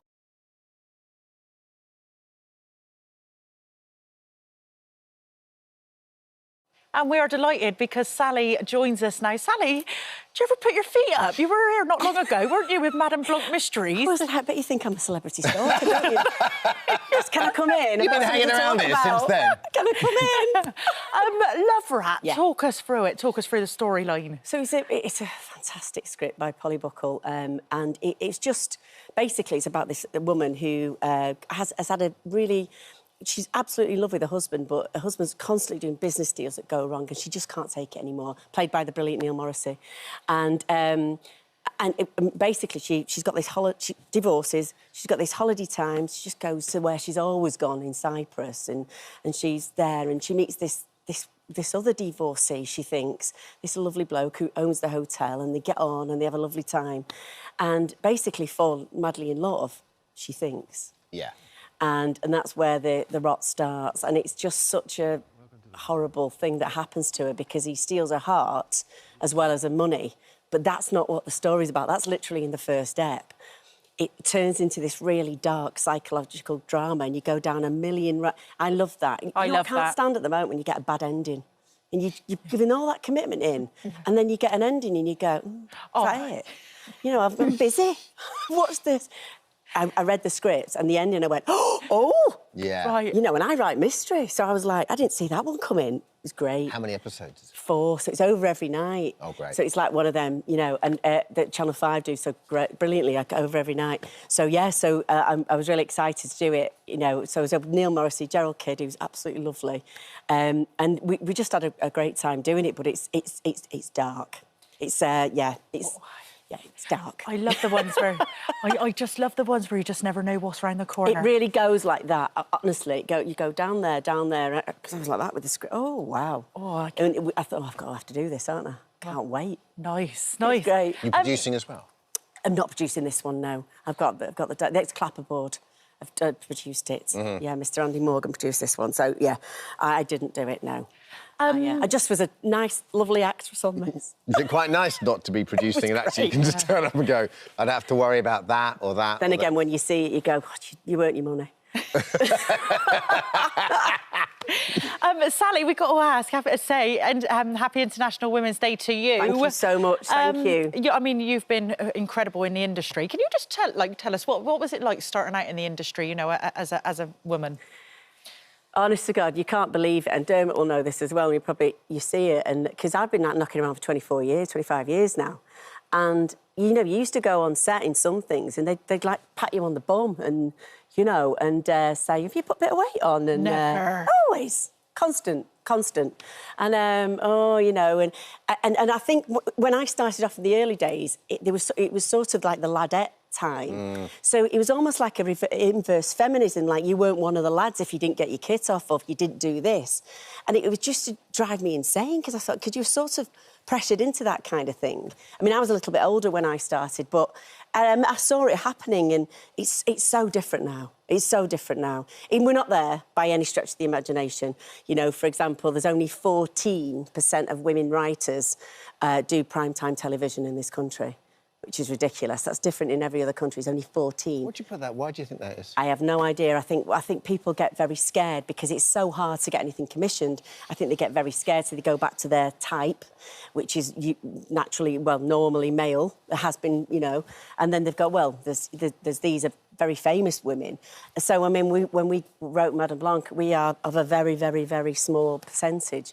And I think it's ridiculous because there's so much amazing female talent out there, writing-wise, and women write brilliantly for women, you know. And well done you, because you've got your own production company. Yes. And you like to run it in a very female way. Very much so. Saffron Cherry is our production company, and I like to put women of a certain age on the television. Yeah. I like to put women of diversity on the television. And I also, because once you do that, you see, in a mainstream thing like Madame Blanc, it becomes normal. Yeah. So, because nobody says, oh, look, all these women of a certain age. Nobody says, look at all these men of a certain age on the television, do they, ever? No. That never happens. Oh, isn't it brilliant?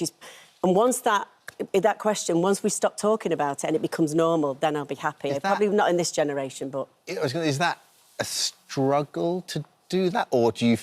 Like you talked about how far the world's changed in 20 years. It has. Is that door far easier to open now, to get a middle-aged woman on television? Oh, yeah. I mean, the talent in this country, good Lord, yeah, definitely. And the thing is, people are finally realising that women want to watch women who look like themselves. Yeah. You know, so that's there's so much choice in television now. Yeah. So we're just making that content for me, really, for us, you know, for those women. And they usually control the remote, which is great.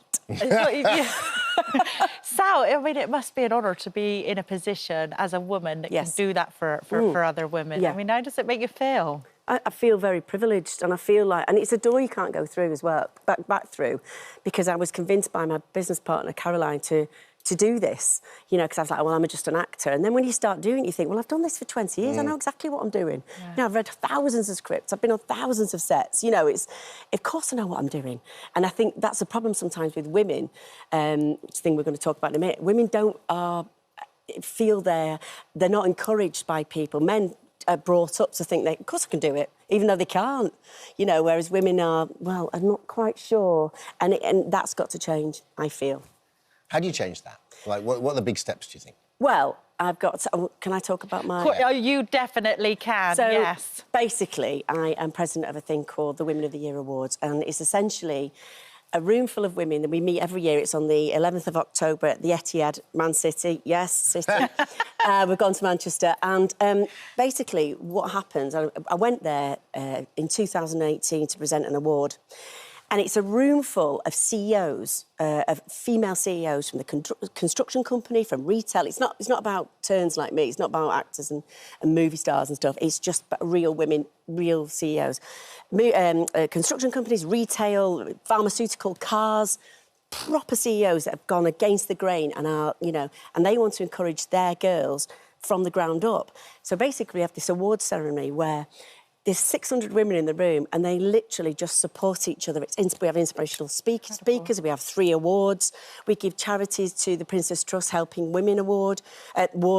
And it's just so inspiring. And that's how I try and do it. I try and do it on screen, but also I'm very proud to be the president of this award because we need more of those things Proper to happen. mentorship. Yeah, mentorship. To say to women, you know, if he's talking rubbish, then tell him he's talking rubbish because you know just as much as anybody else. And I think we're conditioned as children to sort of keep quiet, look pretty, and those days should be gone now. And that's my...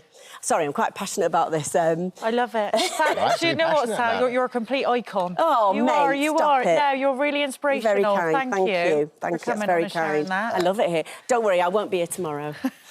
Unless you've got a TV show, then you're more than welcome to come on and talk about it. Love Rat airs on Channel 5 at 9 o'clock from Monday to Thursday next week. Also available to stream on Wi-Fi. Thank you, Sally. Thank you, Thanks, Sally. guys. Thank you.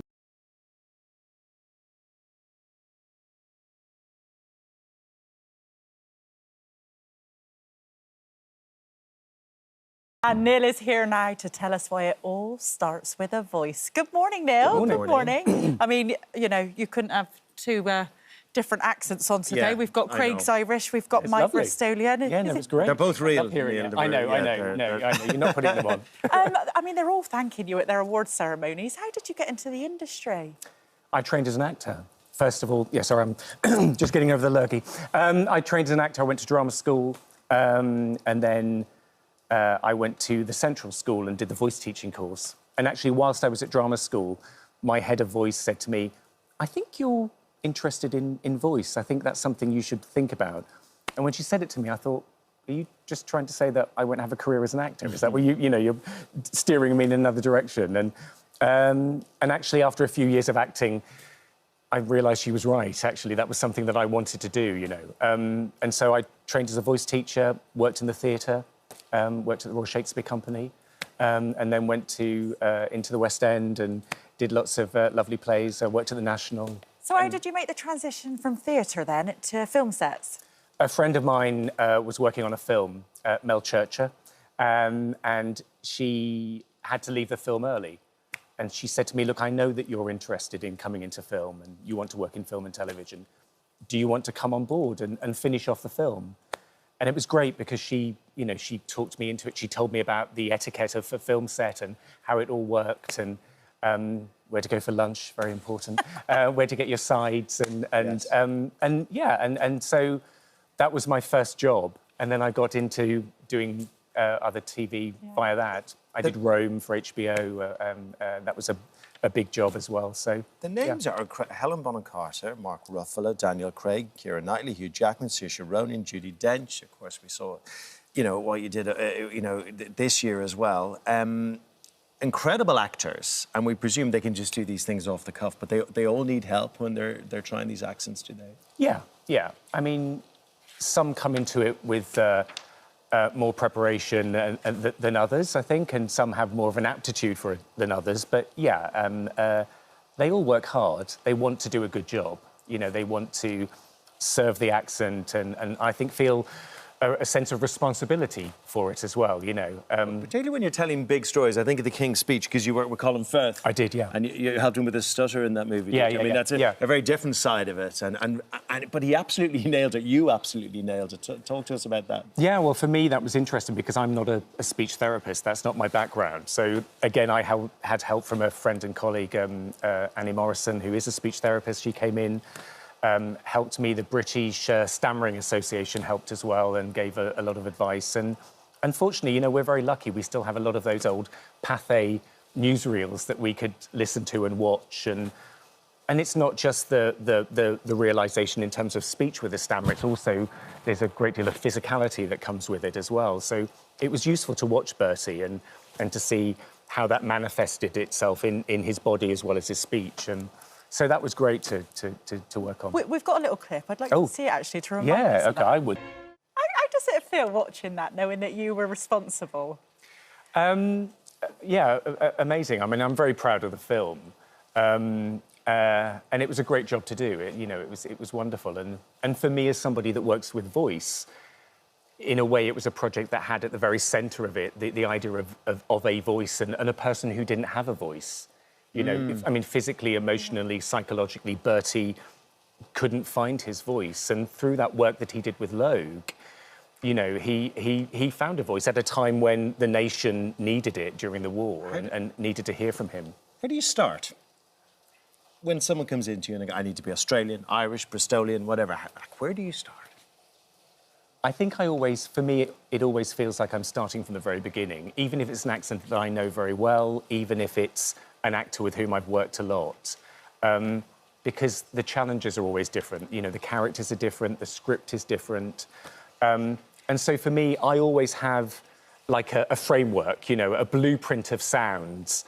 And then within that blueprint of sounds, there's lots of possibilities. There are lots of choices, lots of subtlety. Your geography must be amazing. My geography? Yeah. No, it's terrible. Oh. No, it's not good at all. But yeah, and then it's that area, it's that sort of territory that I find most interesting, that creative side about, as I'm sure you know, in Bristol, there are lots of different subtleties. There are lots of different... In Dublin, there are enormous. Yeah. And no accent sounds exactly the same. If we think about people that we grew up with, I think about people that I was at school with. I grew up in Norfolk. And so, my accent is a bit like that boy. I know, not exactly. I know, it's interesting, isn't it? So, my grandfather used to say, all right, boy, how are you getting on, boy? Nice to see you, boy. And everything was beautiful. And when the coffee shops was first popular, I remember hearing people say, I think I'll have a cappuccino. I still say it like that. Roy's a Roxham, a beautiful. Yeah, that's right, and so, yes, if I think about the people that I went to school with, we didn't all sound the same, even though we had the same, similar upbringing, went to the same schools. We all had different... There are always different subtleties, different pronunciations, different flavour, and that's what interests me in accents. Is it possible now? Everyone watching at home would love to try something. Is there something quickly you can teach us and the folks at home, an accent we can try to get us through the rest of the morning? Well, we were listening to the word water, and you were thinking about water. Yeah, water. And water, exactly. So if we think about what I'm doing when I say that word, what's happening is that if you watch my lips really round and find that or vowel. I hope you're doing this at home. Yeah, exactly, yeah. So if you think about finding the rounding, the movement of the lips, war, and they're doing it behind the camera, I can see. Really finding the lips to really shape that sound. It pulls that or vowel into shape. War. War. And then we're really finding a strong T, the water. Water. And unlike your accents, I don't have the R at the end of that vowel. So I just come off of it, water. Oh, Neil, I'm actually that was very quick, wasn't it? That was like accent 101 in 1 minute. I'm actually speaking proper. So if we base our whole accent for the rest of the show on water... You'll be fine. I think I'm going to... Very good. I think lots of people I'm going to stay with that. Neil, thank you so much for your time today. It's been really good. You're very welcome. It's a pleasure. Thanks, mate. Right now...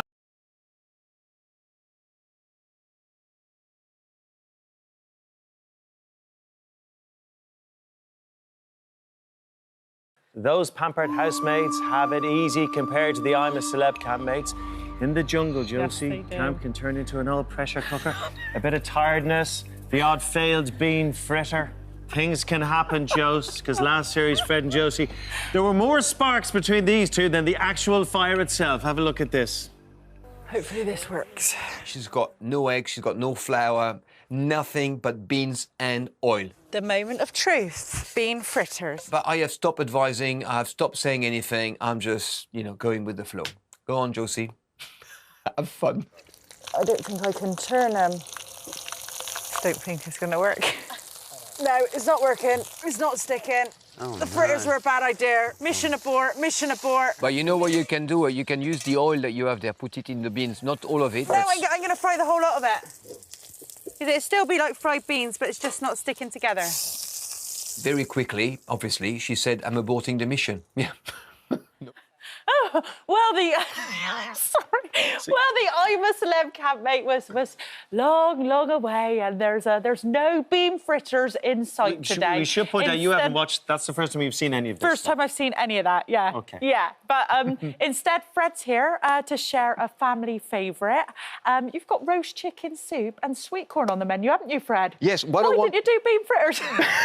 Well, funnily enough, I've been asked, but you know, it's not my favourite recipe. But what I wanted to do is I wanted to do a recipe which my dad called is the art of accommodating the leftovers, the art of making your leftovers, you know, nice. So, you know, imagine, for example, you're on a Sunday night, right? You're having a roast chicken, and on Monday, you've got nothing to cook, and you're thinking, what am I going to do? So this is a recipe that you're going to use with stuff that you've got in the cupboard, like, for example, tin sweet corn, or if you want to take a bit more time, you can have fresh sweet corn. So, first of all, simple, you get your chicken and you make a stock out of the... Can I just ask, you guys okay? We love each other. Yeah, Do you know what? Of course, Craig. Just to get that sorted. It's been really blown out of proportion, hasn't it, Fred? It has. Bring it in. Come on. You love it. How many hugs did we have this morning, though? Oh, loads, yeah. Number 7 or 8. Yeah, because we've been through something a bit spectacular together, haven't we? It was a journey, wasn't it? I think that people can't understand what it means to be in the jungle unless you are in the jungle. Yeah. And the reason why it's called I'm a Celebrity, Get Me Out of Here is because you really want to get out of here. Didn't I ever? Oh, I wish we had this in the jungle. That would have been lovely. So, look, you've got a roast chicken, you know, it's very, I mean, most people would make, I mean, this is the way to make a stock, is to actually get some raw chicken and make the stock with it. But, you know, in terms of using your leftovers and making the most of your leftovers, there's a lot of flavor here. So what you have to do is just get the meat off the bone like that, put it inside your pan with a bit of water, and then what you do is simply add a bit of onions like this, a bit of thyme, a bit of bay leaves, garlic, just like that, your carrots. Fred, you know when you've got a leftover carcass on a Sunday, could you put that in this, or does it have to be raw? Yeah, this is, no, you actually put the leftover carcass. OK, all right, OK. This is about using the leftovers and making the most of your leftovers. OK, yeah. Right. You know, it's what we used to do in the jungle, you know, to save on everything, right? Yeah, we made something go about 4 meals along, didn't we? Exactly that. Yeah. So then what you do, basically, you just bring that to the boil and cook it for 2 or 3 hours. Yeah. And you got your stock that's ready. So I'm going to put it here. Fred, can you remember when you dropped your stock? We won these OXO cubes, and Fred accidentally dropped them in the fire. Can you remember that? I know. You know what? I was so embarrassed that I did that. I didn't want to say nothing. And then I thought to myself, no, I've got to come clean. I've got to say, I've got to admit to my crime. Yeah. And I desperately tried to get the cube out of the fire, and I couldn't because they were totally carbonized. Can you imagine? Like, you know, an OXO cube is everything in there, isn't it? And I seen you do it, and I thought, And Tony was so upset. He was so upset. He was so upset. But the day he walked in on the food and we actually ate the food that was under his foot, that was all right. Yeah, it was so funny. He stepped in the food. I tell you something, you might be eating raw food in a minute if you don't crack on there, sorry. Fred. Yeah, OK, so basically you are making your stock, and what you do after that, while you're cooking the stock and the stock is cooked, you add your sweet corn in the stock like that, cook them for 10, 15 minutes. Right in, yeah. If you don't have the time, what you can do is have a stock cube like that, in a bit of water, just water and the stock cube. You get some sweet corn in a tin, you drain it, and you put it in there. And once it's finished to cook for about 10 minutes, very simply, you blitz it. Oh. You blitz it, and here is one that I prepared earlier. And the corn thickens everything up lovely, doesn't it? Oh, lovely. Lovely sweet corn soup. Now, if you do not have a carcass, maybe, and you just want to make it to elevate a little bit that recipe, you can get some chicken thighs like that, roast them with a bit of garlic and butter, and then you just chop it up. And then the next phase, very, very simple. Here, if I can find my plate. Right, I'm going to plate it. Cool, it's nice to have a nice meal together, isn't it, Fred? This is very simple. And you know, when I was thinking about what recipe to cook, I was thinking about you, Josie, because this is a kind of recipe. This is fast food, essentially, right? But this is not, you know, fried chicken or a burger. This is fast food because it takes 10 minutes to do. You come back from work, you want to do a proper meal, you want to cook for your family, and you can either do it two ways. Like I said to you, you make your own stock. That is good. Or that is you really good. basically simply make a stock with stock cube. Thanks, Fred. And Fred, both your parents were nurses, so that's right. They worked shift work, so you had to kind of learn to cook a bit yourself, but there was always someone at home to help you out, right? Yes, I mean, I was always in the kitchen watching my parents cook, and my parents can cook the whole of the French repertoire. You know, they are incredible chefs. They used to cook a 3-course meal every single day. Oh, brilliant. So, if you like, this was my upbringing with food. Sorry, let me just... The chicken popped in there just really makes it look like a fancy old meal, doesn't it? Oh, lovely. A little bit of creme fraiche. Yeah. And I call this a recipe in 3, because really there's 3 ingredients, right? It's a little bit of sweet corn, a little bit of chicken and coriander, and it's just so simple and so easy to make. Fred, you said you were working with Emma Willis on a project at Netflix. What's happening there? That's right. It's not on Netflix. It's on Amazon. It's called The World Cook. Okay. It's a cooking competition. It's an incredible competition, and we go around the world to find the best chef in the world. The 16 chefs. It's like the Olympics of cooking. And you and Emma Willis? Me and Emma Willis. Nice. Fred, nailed it. Beautiful. Thank you very much. Yeah, great. Here you are. Good mum. Wow. Can't have a meal without a bit of red wine, I'm can so we? pleased the world. Beaucoup. I'm so pleased the world gets to see that you two are really close pals. You've been actually genuinely behind the scenes, chatting, laughing, hugging. It's good to see. It's good to everyone see that, you know, because Jungle's a pressurised place. Cheers. Good to have you back in a happy is. place. Cheers. Merci beaucoup. Merci beaucoup. Oh, lovely. Nice. Cheers. Oh, gorgeous. That is a good wine, Fred. Good soup, Fred. good wine. Well done. Good company. Thank you very much. Thank you. Now, for details of Fred's recipe, check out our free This Morning app.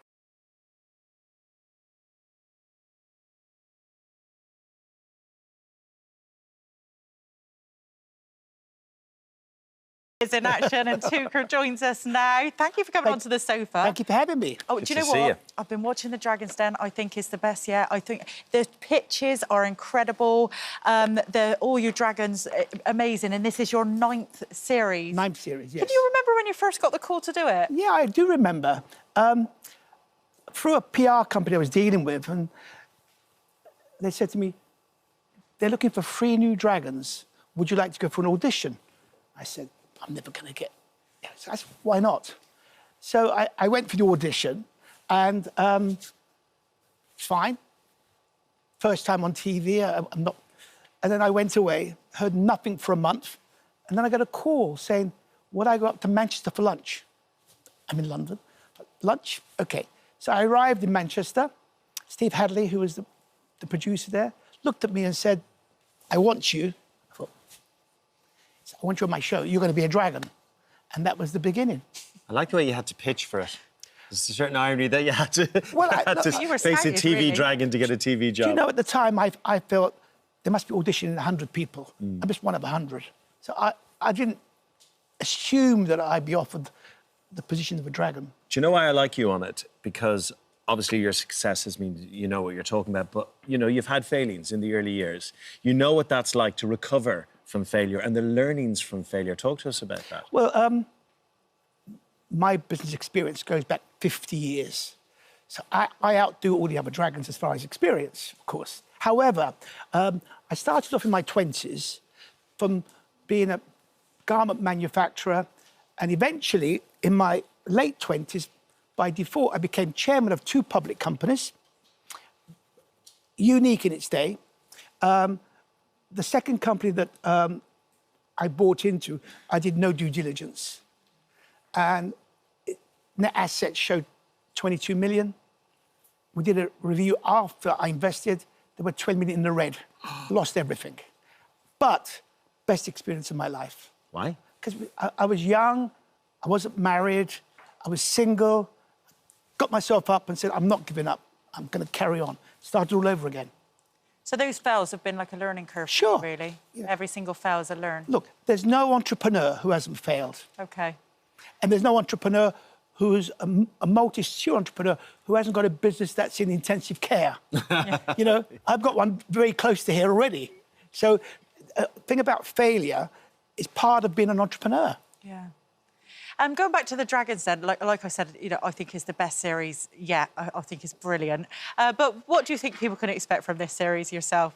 Well, look, the BBC, your competitor, they've done an amazing job bringing in the different types of businesses that weren't there 9 years ago. Yeah. You've got a very varied amount of businesses. And, of course, we've now introduced guest dragons. We've had Emma and Gary on board, which has had a little bit of spice. We've had a new background. And I think we've got a good mix of dragons. So this is Emma. This is Kim and Khloe Kardashian's business partner. Yes. And Gary Neville. Yes. Yeah. So she bought Good American and Skims to the Kardashians. Correct. And she comes from quite humble beginnings, which is nice, to see as From a London. female. Yeah. Yeah. She's a lovely lady. And she's built a multi-billion-pound business up like that. Has she really? Yeah, Wow. she's admirable. What does Gary bring to it? Tight defence? Do you know, I got to know Gary quite well. He's a very, very humble, nice guy. And he came across as wanting to do good for Manchester, because where he's from. And Gary actually is, I'm surprised he's got so many balls in the air. He's a real entrepreneur, although he's a football pundit, but Gary's great. Yeah, very successful media company Yes. Gary has, yeah. What's been your most rewarding investment so far? Well, rewarding as far as paper's concerned. I think the best pitch that I've ever had, which has been the most rewarding, was Jenna 8.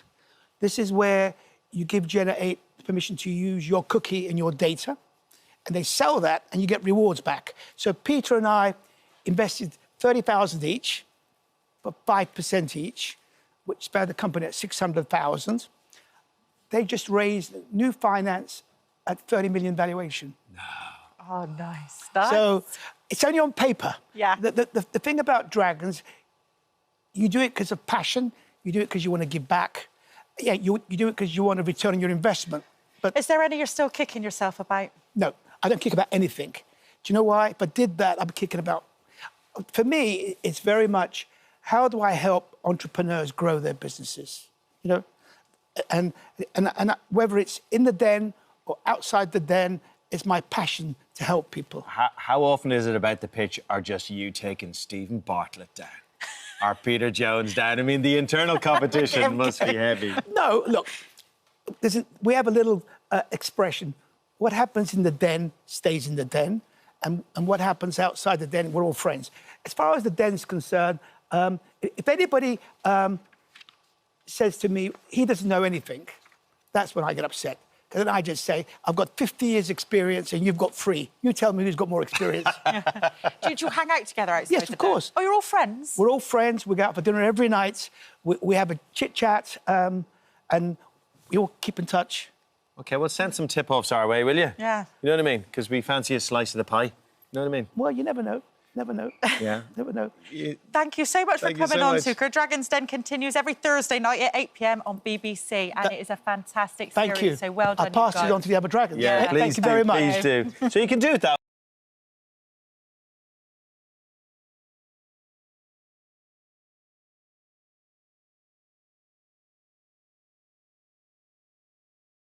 Now, she's one of the most popular stars of Strictly Come Dancing. But just a few years ago, Diane Boswell was in the grip of an eating disorder so severe it actually threatened to destroy her dance career and also left her dangerously close to a heart attack. With over 1 million people in the UK currently suffering from an eating disorder, Diane has joined forces with specialist Dr. Chucks to tackle many misconceptions surrounding disorders with eating. Now, the pair join us now. Thank you for coming on. Now, Dr. Chucks, you've put this book together, Eating Disorders Don't Discriminate, and there's lots of stories in there. And Diane, you've decided to share your story in that book. And I can imagine this, helping so many people right now because you've just been telling us you're extremely busy. But Diane, can we just start with you? When did it become apparent that you had an eating disorder? I think when it starts to consume your life. Right. So you wake up of a morning and the first thing you think of is, what am I going to eat? How many calories are going to be in that? How much do I need to exercise to burn off those calories? It literally is like a planned thing in your mind that doesn't go away. And that's when you start to go, oh, this is a problem, because I'm not thinking of anything else other than that. Was yours driven, though, by the career choice of dancing? And obviously size was important, and they were weighing you at a young age. I mean, it was deep in your subconscious, wasn't it? I do believe it comes from when I was quite a young girl. And obviously growing up in the dance world, you're thought to look a certain way, and you see all these other, you know, beautiful girls dancing, and you kind of go, I want to look like that, and I want to be winning like they are, and they look a certain way, so I feel like I should look that way. So I think, yeah, it was something from a really young age. And I also went on to, you know, dance in dance companies, and one of those things was like a weekly weigh-in, and I can't tell you how terrifying that was, and how much that played on my mind for the whole week, really, when you knew that a weigh-in was coming up. So, yeah, it was quite intense. How bad did it get for you? It got to a point where I didn't want to dance anymore. I was afraid to go on stage. I felt physically ill, the thought that my body, I don't even know if I can get through an hour show. And I was known as like the Energizer Bunny. I think that's what I was casted as. You know, she has so much energy, she's always full of life, and that really went away from me. And I had nothing to give on the dance floor, and that really terrified me, and I just couldn't do it anymore. Well, you need, you know, you're a dancer, you need a lot of energy to be a dancer. How did you get through it, Diane? Because, you know, you're given all these performances every single day, and you've just got nothing in you. Yeah, exactly. I have quite a strong mind, so I just kept telling myself, you can do it. You just keep going, Diane, keep going. But it was a certain breaking point where my body physically couldn't do it anymore. And that's when I knew I had to go and get help and talk to people. Dr. Chucks, let's just kind of familiarise ourselves with the language and everything here. There's so much of it going on. But the difference between anorexia and bulimia, what are the prime differences between the two? So anorexia nervosa is a restrictive eating disorder, just like bulimia nervosa. The only difference is, or one of the key differences, there's a weight threshold for anorexia nervosa, and whereas bulimia nervosa, that's not the case. Often people with anorexia nervosa, like I said, they're kind of smaller bodied, or they are lower on a threshold, if that makes sense. Whereas bulimia nervosa, again, very secretive illness. Actually, probably one of the most secretive, because often it's hard to detect. And statistics on this are kind of inconsistent, because we don't actually know how many are suffering from it. So the key differences are the weight threshold, because you can still have, for example, you can still have purging, which is, you can experience that in anorexia and bulimia nervosa. So that's not the key difference. Purging is when, so you eat a lot and then you vomit? Not necessarily vomit. That's a common misconception. Okay. It's anything to counteract an input of nutrition. So it could be, for example, I don't know, exercise or whatever it happens to be. Yeah, so those are the key differences. And that's why, I suppose, why you've covered so many stories in your book, because so many stories are so different, aren't they, Dr. Chucks? Absolutely. So the book is basically Eating Disorders Don't Discriminate, a real labour of love. By the way, can I just say thank you for talking about eating disorders outside of Eating Disorders Awareness Week, which finished on Sunday, because often there's radio silence for a whole year until eating disorders. It's such a serious issue. And in the book, we cover 5 key eating disorders, OSFED, which not many people know about, although it's the most common eating disorder category. What's it called again? OSFED, so other specified feeding and eating disorders. Then second most common, binge eating disorder. Third most common, bulimia nervosa, which Diane's piece is really powerful. Then fourth most common, which gets a lot of airtime, understandably so, because it claims the lives, unfortunately, of more mental health illnesses than any others, anorexia nervosa. And then the fifth one, ARFID, avoidant restrictive food intake disorder, which was coincidentally the theme of this year's Eating Disorders Awareness Week. I tell you, these darn phones have a lot to answer for, because there's calorie counters on them, there's step counters, then there's all the social media where you're looking at photographs, you're comparing and contrasting.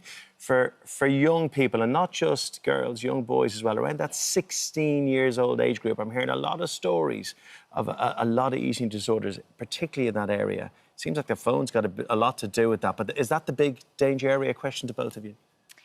I think we are, obviously looking at things and seeing, oh, I could look like that or I could do that, and it is so accessible for us nowadays. which I definitely think could have an impact for sure. I think more. Yeah, I think you're absolutely right. I think there's this thing that social media causes eating disorders. It doesn't by itself. It normally sits on top of other things. And for example, genetics, which we don't often talk about, but genetics is very strongly, and the book does highlight the importance of genetics in the development of eating disorders, but also the social determinants of health.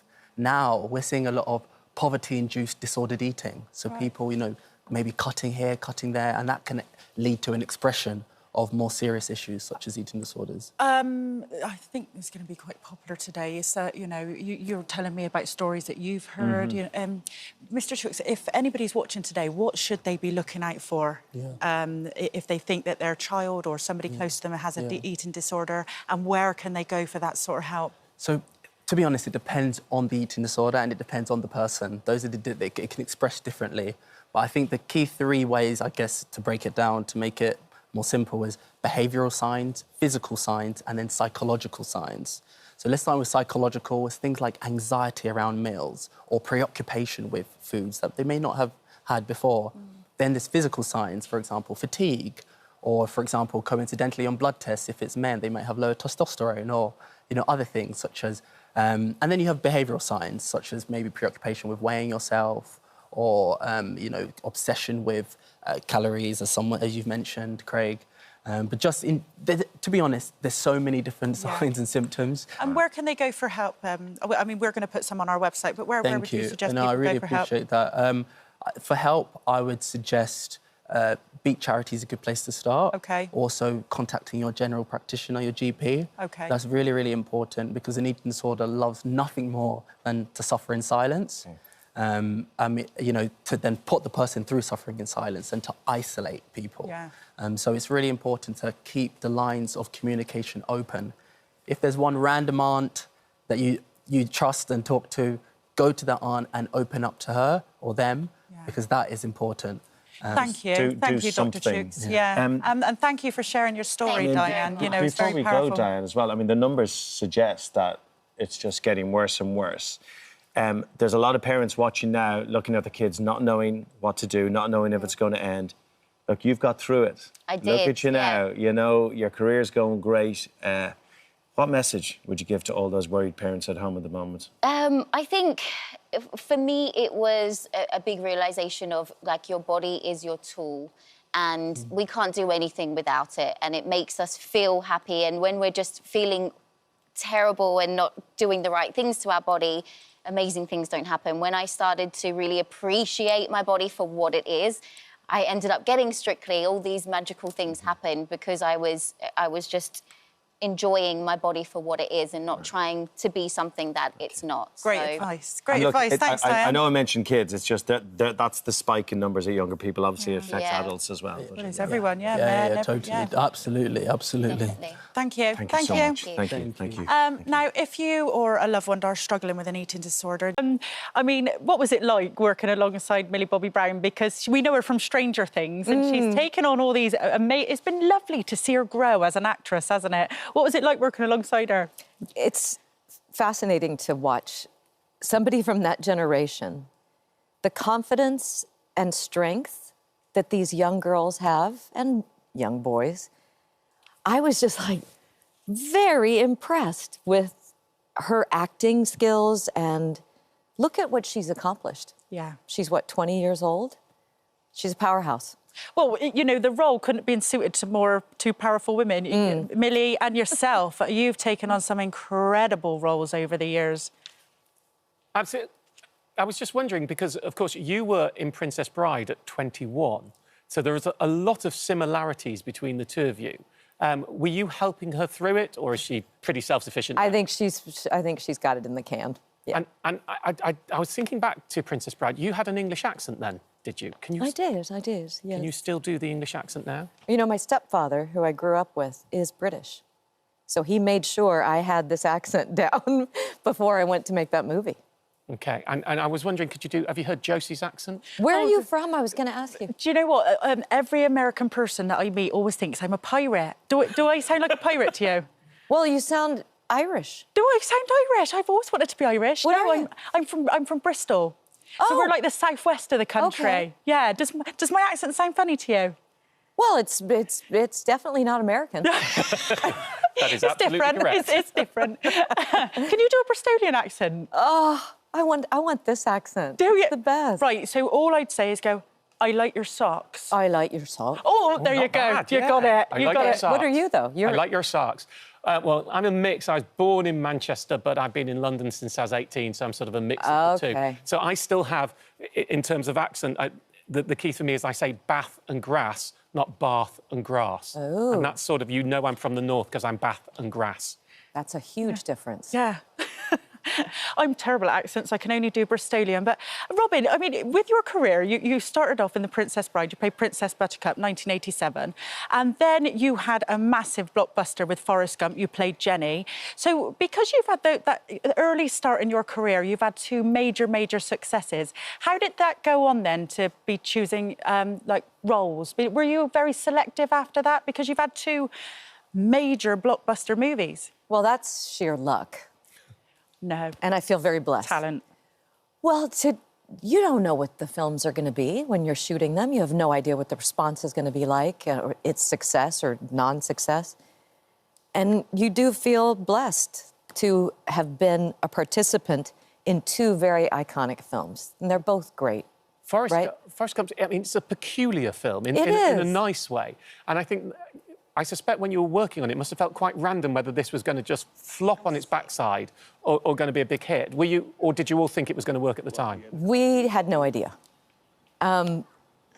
What you felt shooting it, and I do also feel that that's what you feel when you look at this film, even today, is that it's sentimental without being cheesy. Yeah. We can't have you here, Robin, without talking about House of Cards. I mean, it was just the most amazing political thriller. It's a proper binge-worthy series. After, being on a political thriller like that, would you ever go into politics? Never. No way. But you were so good at playing that role.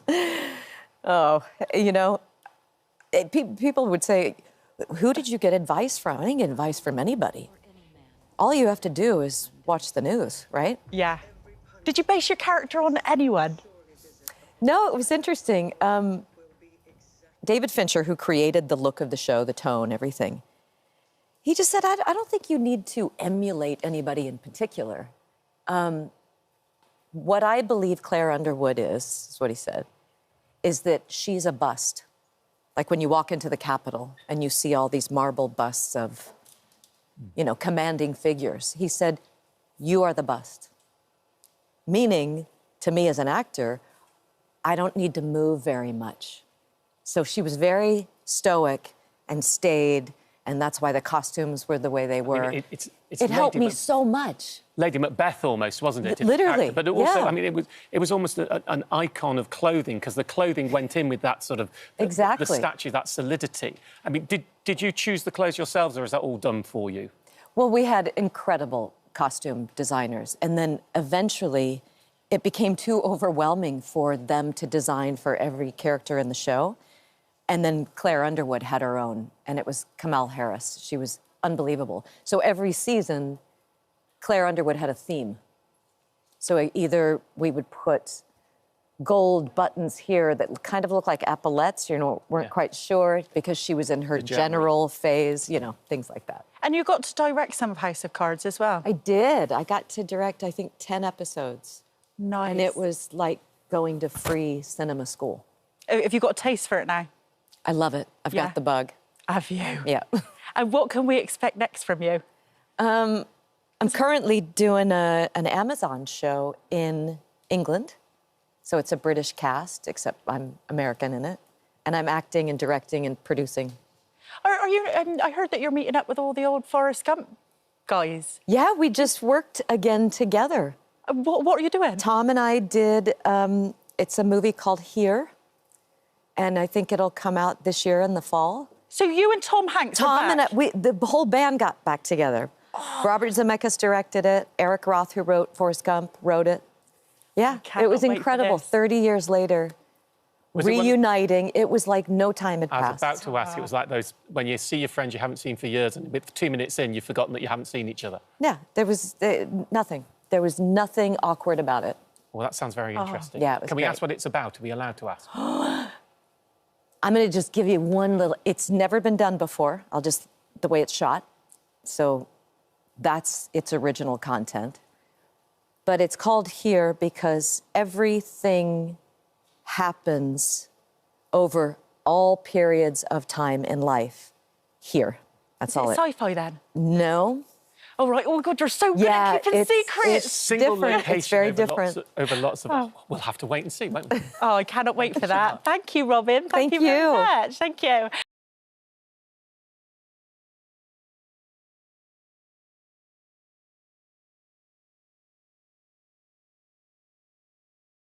Oh, I love it. Well, Noel's here to tell us more about this new series. Hello!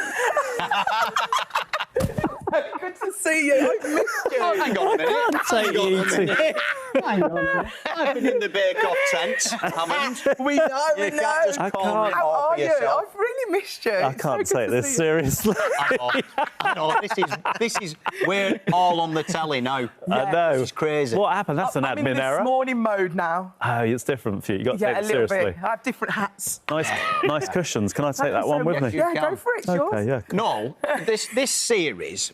Now, you know, it's like you work in telly and you'll see someone doing something. And you think, good on them. But this is, I can honestly say, the first time in my entire career I've seen someone do a show, I'm like, I'm actually jealous of you doing this because this has got it all. Oh. You can dress up, period, comedy, great cast. I mean, how long did it take you from writing it to actually getting it on? 5 years. Wow. I know. We did a pilot, but then there was the pandemic and all of that stuff, and then there was a few things that put it right back. But Apple has stuck with us, really. They've been amazing. Yeah. And, look at that. The cast's crazy. There's so many good people in it. You two should be in it. You look great in thigh-high boots. Well, what I was actually doing there was a slow angle into that. I thought, for the next series? Really flatter you, and then go, are you doing a series too? I can be a beggar at the side of the road, just lobbing all veg at me. Just text me up, and I've got loads of thigh-high boots at my house, so if not, just come round and we'll get dressed up. I am all over it. So how did you decide to play him? Because essentially he's a murderer, isn't he? Yeah, he was. I think I've played him in a different way. My character of Dick is vegan. He's a pacifist. His dad was a butcher in real life, and so Mark Heap plays my dad, who's amazing, and my brother plays my cousin Benny. Which is quite weird. And then, so he didn't want to work. He didn't want to be a butcher. So we've made out my character a vegan, and he's a pacifist. He's not very good at riding a horse. He can't fight. He can't do anything really. He's just got ideas. This is Dick Turpin we're talking about. Yeah. This is Dick Turpin. Now, for me, doing this series for yourself, starting off Mighty Boosh comedy, but doing the Bake-Off, do you kind of find people now, do you have to remind them you're actually I'm a comedian and I'm from that world? Yeah, a little bit. I think there's a whole generation of kids that have just seen me in the tent and think that's my house and that I live with Paul Hollywood. I do, actually. That's the dream. Do you live with Paul Hollywood? Yeah, we've got bunk beds. He's top bunk, obviously, but, you know... But he's really excited about this, isn't he? He keeps ringing me up and going, I'm so excited. Do you know what? He'd be good in Dick Turpin. Oh, he'd be amazing. With his blue eyes. Yeah. What about Hugh? What's it like to work with him? Well, Hugh Bonneville was amazing because he was a little bit like Julian Barrett, actually. Similar sort of clown status and quite high status and, you know, pompous. He's good at playing a sort of pompous character. And we were handcuffed together for a whole episode. How did you find that? It was slightly erotic. Yeah. Well, that gives you more free rein, doesn't it, to perform? If he's doing that kind of character, you could be a bit more silly. Yeah, like childlike. And so we were handcuffed togetger. We had to actually do a big stunt together, handcuffed together. Right. Do you do your own stunts or do you have a double? I did my own stunt, just one. Yeah. Do you know how they got us to do it? They just didn't tell us until we got there. We had to jump off like a 60-foot high bridge on wires, and they didn't tell us. They just said, we're just going to get a shot of you up there. And then when we were up there, they went, we're just going to get a shot of you jumping off. Yeah. And I was like, are you kidding me? My knees were knocking like in a cartoon, you know, like in a Disney cartoon. It's amazing with telly how they do that. And they go, just jump off there. You're like, and you feel like if you say no, and everyone's like, he's let us down. I looked down and there was quite a lot of stuntmen down there, like, a gaggle of stuntmen. Going like this. And I thought, that's too many stuntmen for this. This is going to go wrong. Not only that, you know, when you're younger, you don't mind doing stuff like that. Fearless. When in your 50s and you've got Yeah. 2 kids. I know. Luckily, none of us are in our 50s. Obviously, yeah. None of us are in our When you're 37 and the prime of your life. And so basically, this coat's so thick, I laid it out on the floor so that if the wires snapped, I'd just bounce back up. But you know what's weird is I was thinking, well, if this goes wrong, obviously Hugh will get the front page in the paper and I'll just be a little name in italic. Yeah, a little footnote. Don't want to die. And him from the tent. It'd be like Hugh Bonneville's gone and Paddington. You'd be doing the bake-off. Seamless. I did love the Bake Off, actually. You were great on it. Honestly, I absolutely loved it. Because it is a bit of a nerve-wracking thing. Did you get nervous? I was nervous when you've been on it as well. Did you do it before you hosted it? Yeah. So every time I tell him that I was on Celebrity Stand Up to Cancer Bake Off, he's like, really? What did you do? I did chocolate brownies. You know what I did? I have no memory Was that of your that. showstopper? No, that was the first one. My showstopper was terrible. It was a biscuit. They wanted us to recreate what we wanted to do when we grew up, and I wanted to be a police officer. Right. So I did like a police station. It just looked terrible. Yeah. Looked like a... Did you feel like you were auditioning for the sandcastle. show at that point? No, I didn't. I couldn't even find the oven door. I was like, where is it? It's weird. We moved that around so people can't find it. It's like a cat flap. Who's on this series? Wow, we had some good people. We didn't had some great people. Mel B. Oh, yeah. Who was your favourite? Mel B was good, wasn't she? She was quite scary, actually. Yeah, she drank a lot of rum.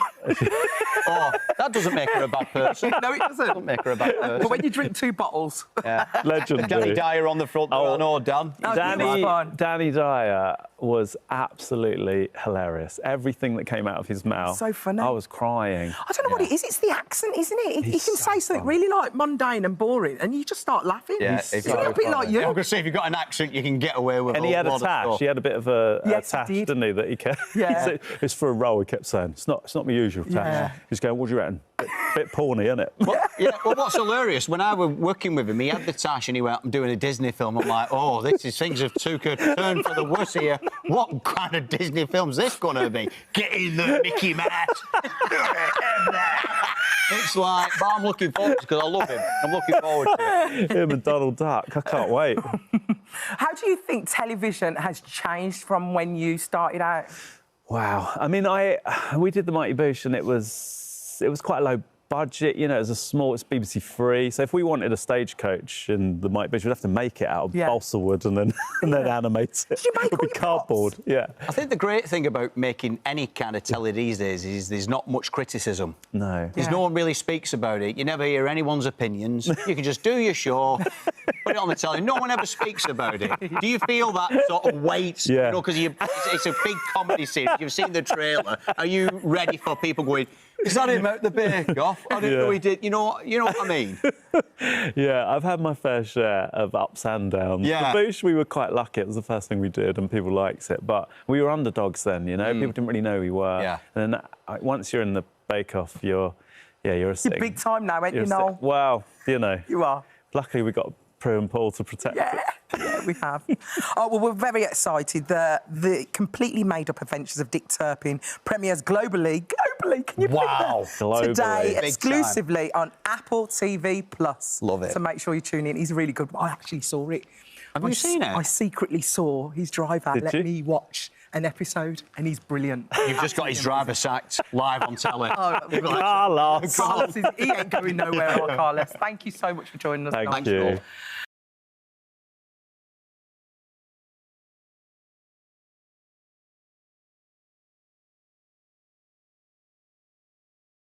Bob and Josh are here now to tell us all about it. How are you, lads? Good, yeah. Good, yeah. Good to see you. It's our first time on here, isn't it? Yeah. Have you not done this morning? Never done this morning. You've never done this before? Never. No, Must have you done. are big time now. I've hardly made it. Honestly, first time. Never been on there. Are you joking? But it's because you got your name on the show. Rob Beckett, Smart TV. Do you think that's what it is? Well, yeah, maybe now. But you guys are on the show as well. Yeah, we are on the show as well. Josh is a bit upset, though, about... Why are I'm you not a bit upset Josh? at Tell all. us the situation. What's going on? There's no situation. It was just there was a slight mess up at Sky.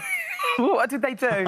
They put a picture up of just you and Rob without me on the Sky planner. Oh, well. Oh, let's have a look. I can't see it. Let me have a look. There it is. Oh, there it is. Is that you talking about? Look at that. Do you know, that's one of them, innit? When that happens, you go, I'm not bothered. But it's deep-seated. I'm not bothered, Paddy. I'm not bothered. Josh, do you feel like Rob, it's taken, it's gone to his head a little bit, the fact that he's got his own name on the title? Yeah. I'll answer this. You see, that is good stuff. Good fun, isn't it? It's good fun. We were just saying, I genuinely thought that was a river. No. I know, yeah. I know. How thick am I? I know. We're in Hammersmith. Right, tell us about the show. OK, the show is called Rob Beckett's Smart TV. It's a quiz panel show where it's a proper quiz about telly. And if you're watching telly, you probably like telly. You can play along at home, but it's really funny as well. Great guests. But like we've had David Morrissey from Walking Dead, David Tennant, Kush Jumbo, Ramesh, Richard Awardi, John Richardson, some amazing... Nat Cassidy, Sonia from EastEnders. Is it in the same vein, because I'm a little bit old school, do you remember Telly Addicts? Yes. Is it that Oh, kind of do you know what? My dad texted me and said he enjoyed it. Did and he never does. Yeah. And my mother-in-law... His dad's Noel That's always Edmonds. encouraging from the family, isn't it? I hate everything you do, so... But this was good. And my mother-in-law, she was watching it and playing along. There's a real play-along ability. It's really interesting. My son never watches me on the telly, and he watched this show and he loved it. Really? Yeah, he went, Mum, that was really How's good. he go on? You're on everything. How's he... He must never watched telly, ever. It's not true. Oh, turn up. Oh, God. You only had me moment, Paddy. You've had your I moment. love it. I like it. You're going to be a skid on Fortnite soon. But I absolutely... But it kind of reminds us what we love about TV, doesn't it? It's one of them shows. Well, what I loved about it as well, we get to see you off the leash fully. I mean, because it is after 9 o'clock, post-Watershed, we get the ruder stories, the ruder words, a type of Alison Hammond I didn't know existed. I don't know what it is about you two. You bring out the worst in me. You really the do. best. Yeah. Watch Smart TV on Sky to find out. It's so good. Well, how did you find hosting it? Did you enjoy it? Yeah, I was a bit nervous because it's sort of like the sort of grown-up job, isn't it, the hosting bit? But no, it was really good fun. But when I've done panel shows before, I like it when the host is really relaxed and chilled out. So I tried to do that, really, but because... Oh, did you? Yeah. Oh, no, I tried.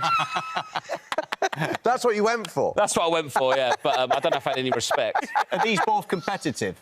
So you're desperate to win. You're a bit of a TV nerd, aren't you? Yeah, I'm a nerd. And it felt like the natural order would be that I'd win, but somehow you tended to win, didn't you? I think you underestimated me. I think that was the situation. You thought, oh, I was coming in just as a celebrity, but really I had brains and brawn. I know. I've thought that for 20 years and you keep proving me wrong. You did get a lot of pelters in it, though, don't you? Yeah, I'd say it's close to bullying, but there we go. It's all good fun, isn't it? Yeah. I'm taking now, that quiet me later. and Alison are talking. What was David Tennant like? Was he good? You were there! My God. Why don't you let Paddy ask the questions about the show? I'm in mode. Yeah, Tell us sorry. about David Tennant. Yeah, he was good, but his team captain let him down. No, he was wonderful, David Tennant. Oh, he's so good-looking, isn't he? Like, he's got it all. Yeah. You don't expect a Doctor Who to sort of be, like, sexy. Yeah, should we have a little look? Yeah, let's Yeah, why not? Yeah, remind yourself. He's much more firm than I'd imagined. Yeah. Big acting. Oh, hey! Is it nice? Get it down for the Is it point. nice? Oh! Yes, David! That's how you do it! Oh, my God! Oh, my God! Yeah, that was like a raspberry heart from Game of Thrones, like a heart made out of raspberry jelly or something. And he ate it. David Tennant will do so much stuff. You're like, Oh. you don't need to do this, mate. you You're don't Doctor really Who. We'd have have booked you anyway. Have you got some Tennant stories? Yeah. Well, it's not for this show. You're doing your podcast still? Yes. So I did it a long time ago. Yeah. And it's like, since then, it's just gone massive. You're doing tours and everything, live stuff. Are you taking the credit? Yes. It happened when Paddy was on. Yeah. It went sky high. Yeah. Yep. I mean... you can keep the credit, but I will take some of the percentage. Well, yeah, no, it's really blew up. I think people connected with it in lockdown, and we did a big arena tour and stuff like that. But we're still going, aren't we? Every Monday morning, we have a chat. Every Monday morning we meet up for a chat. Yeah. Never speak outside of it. No. First time I've seen you in 3 years. But that kind of chat, especially with parenting, it just goes on and on. You know, you'll never dry up with that. Never. No, until our children leave us. And I like the fact that you talk about, daytime segues. You like a segue, don't you? Love a segue. A daytime We're TV obsessed segue. Yeah, like, so a segue like, I'm also on tour. Can I do that? Is that a good segue? Yeah, or last legs on tonight at 10 Last p.m. legs on That kind of segue. I'm on tour, Giraffe. Tickets are available. I got the impression you were wrapping up, so I wanted to get that in because I've got a lot of tickets to shift, and it took me 2 hours to get it from probably. I've got a couple of series in the pipeline, and my tour tickets are on sale.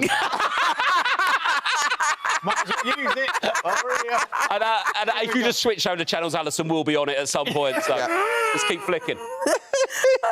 Well, listen, let me give you a plug that you need, and then you can do the segue at the end of the show. Yeah, we've always wanted to do the grown-up This is our future. Smart TV airs Thursday at 9 p.m. on Sky Max, and now Rob Beckett's new tour, Giraffe. No, that was you've read that wrong. November. What? That was it's on Sky TV and now. Now's a type of TV, okay, not now. Rob Beckett. Listen, modern world. Go on Sky Max and now. Yeah, and my tour. And also the tour Giraffe. Thank you. Absolutely incredible. Kicks off on the 19th of November with tickets on sale right now. Yes.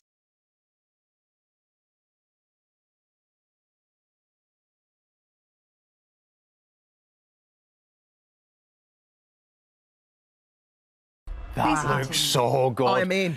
Julianne Moore and Nicholas Galitzine join us now, and another guest. Hi, my friend Buddy is here. It looks like Buddy's going to be going home with you today. Oh, my God, wouldn't I love that? That is the happiest he's been all day. He's really comfortable. Love He's it. cute, yeah. Well, this series, Mary and George, it looks so good. I'm intrigued. It's taken from the Jacobean era period, which I don't know much about. Did you know much about it? Oh, my gosh. Well, I'm an American, so no. Yeah, I'm a Brit and I knew even less. We know about King James, of course, and we know about the King James Bible, but that's about it. And it was a relatively short period. It was 20 years. So, and there haven't been a lot of TV shows or movies about this era. And your character will stop at nothing to get to the top, because she starts off with nothing, doesn't she? Yeah, and she's pretty ambitious. She's ambitious for herself and for her beautiful son. I'll pass a Aw, finger you want a little over. something? There you go. Here. Oh, he's a Here we good go. There, he's happy now. Yeah, now he's happy. He's happy now. Yeah. So, and she uses her middle son, doesn't she? She uses her middle son to get what she wants. I think she sees in him someone who can achieve everything she can't. He's male, he's good-looking, he has advantage, and she's like, use it. And she really feels that, you know, he can make it to the top, and he does. He ends up becoming, you know, the consort of King James. This is literally what Alison says to me before every show. That's Use it, I will do. You can do it. You can do it. You're both amazing actors, but do you relish more when a part comes in and it is a little bit like, oh, they're not straight shooters? Yeah, I mean, I definitely say so. You know, more of a character arc. You know, getting to play people who are not so similar to yourself, I think, is intriguing. Yeah, and I think the writing in this was really extraordinary. It just leapt off the page. They're so unusual. These characters are so frank. They're so outrageous. The behaviour is entertaining and relatable, and yeah, there are a lot of relationships in it. Let's put it that way. And a lot of saucy, hot scenes as well. Yeah. But not gratuitous. Never. No. Never. No. Never definitely that. not. Yeah. How long did it take to film it all? Because when you watch anything now, I love a good box set. And I love sitting in. And when you watch a lot of stuff that's made now for TV and stream sites, they're almost like mini films, each one. Right. So how long did it take from start to finish? It's about 6 months, you know, maybe a month or so prep beforehand. But yeah, it was pretty grueling. It was pretty long. We started in January and went from winter into filming all the seasons. It was snowing, it was raining, it was sunshine. Yeah, it was nice. Exactly. And you had to deal with accents. Obviously, you had to deal with the English accent. You just said you was American. How did you cope with that? It was that was really hard because I was the only American in the cast. It was a really huge and wonderfully talented group of actors. They were all British, and so I felt a lot of pressure, you know, to get it right. So I had a really wonderful dialect. It must be so nerve-wracking when you first do it, and then you look around to see if everyone thinks it's okay. Yeah. And you know, no one's going to want to be rude and be like, "She sounds terrible," but you know, you hope they'll say something if you go too far. You have to give him permission. If you want to correct me, you correct me. Yes, absolutely. Nicholas, for me, Julianne, obviously, Oscar winner. Yeah. Amazing. Yeah. How did you feel about kind of thinking, oh, my God, I've got to go toe-to-toe, really? I mean, I think Julie's she's very, very collaborative, and I think just carries a lightness to her that I think puts everyone at ease around them. So, you know, with Tony Curran as well, plays King James, I felt like it was a really...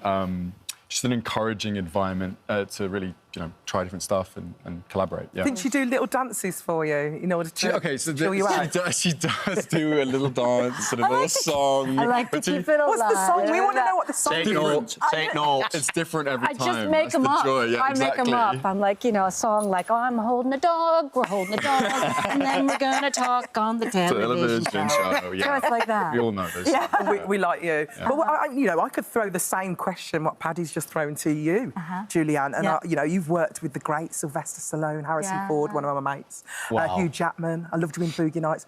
What was it like working with this one? Oh, How did it compare? He was great. He's so talented and has such a wonderful attitude, and his part is really, really arduous, especially physically. He's like was hanging from a tree in one scene, and the weather was terrible, and he had to dance, and he had to ride a horse, and he was in every single day, and he's just tremendous in this. Really, really great. Incredible. And you work alongside Nicola Walker as well. Oh, I love her so much. She's amazing. There she is. Yeah. She's amazing. Incredible. We were first, when we were working together, we were at the end of this long, she was at one end of a table and I was at the other end, and all I wanted to do was to get close to her. I kept running over to her after every take. She's just, I adore her. Oh. Yeah.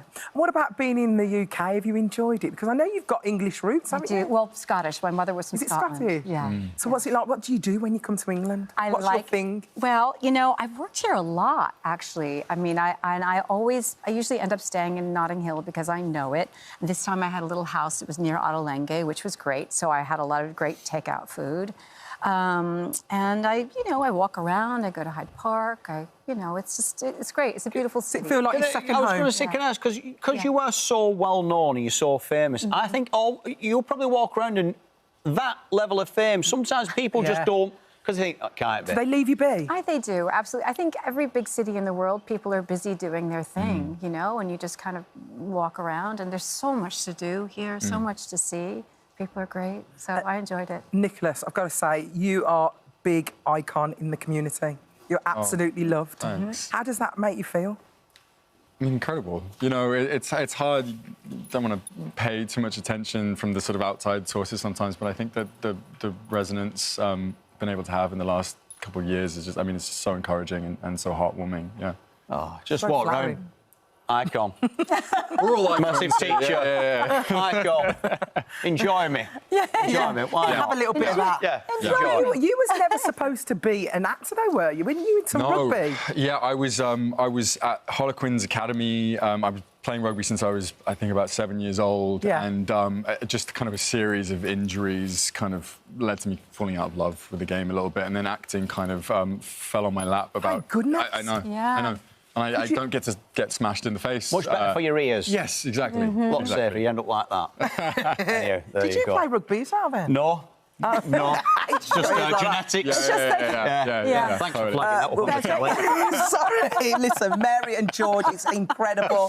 It's available on Sky Atlantic and Now TV from Tuesday, the 5th of March. So make sure you tune in. Thank you, Julianne. Thank you, Nicholas. So much for having Lovely us. to see you. Thanks and for having us. Feel free to look after our body for the rest of the day. Thanks for letting me hold the You're dog. welcome. You're welcome.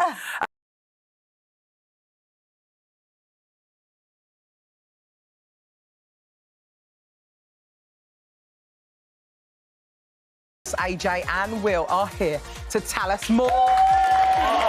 Good morning. Hello. Good to be back. So, yeah. I mean, look at this moment. You are looking absolutely stunning. Thank you. It's the only reason I watch Big Brother. For her outfit. Latex moment. This is like looking in the mirror. Yeah, it's mad, isn't it? I mean, you look gorgeous.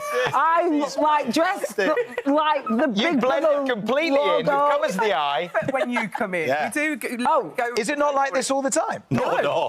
absolutely. When we're talking Did you about, keep it?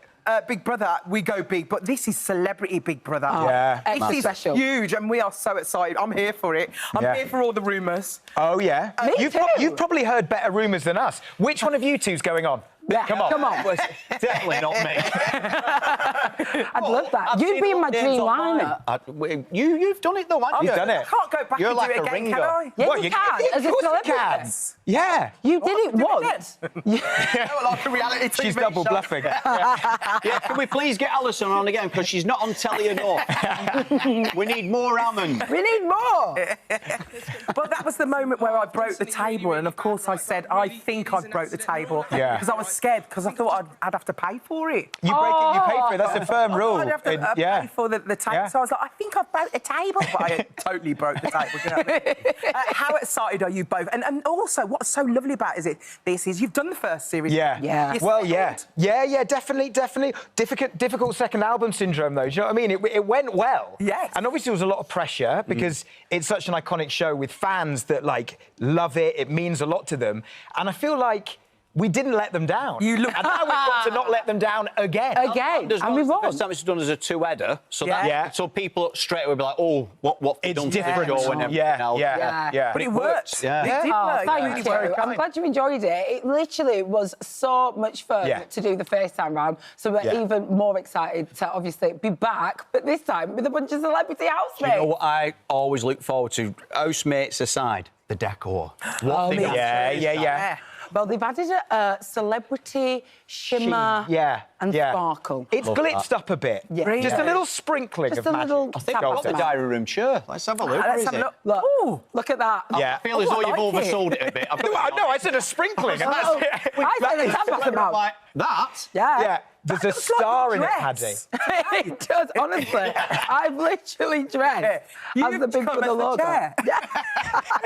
So we know the names that are doing the rounds. Everyone can read them online. But is there any twists in store? Anything different this series? I wish we could tell you more than we actually can, but Do they keep you in the dark? We haven't been told the official lineup.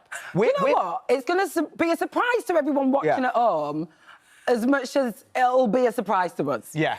Everyone's getting surprised. But you know what Big Brother's like. There's always something up his sleeve. Yeah. So just stay tuned for just twists and remember turns. that AJ did lie to me that she wasn't going to be the presenter. So I know she's really good let me at write that telling down. lies.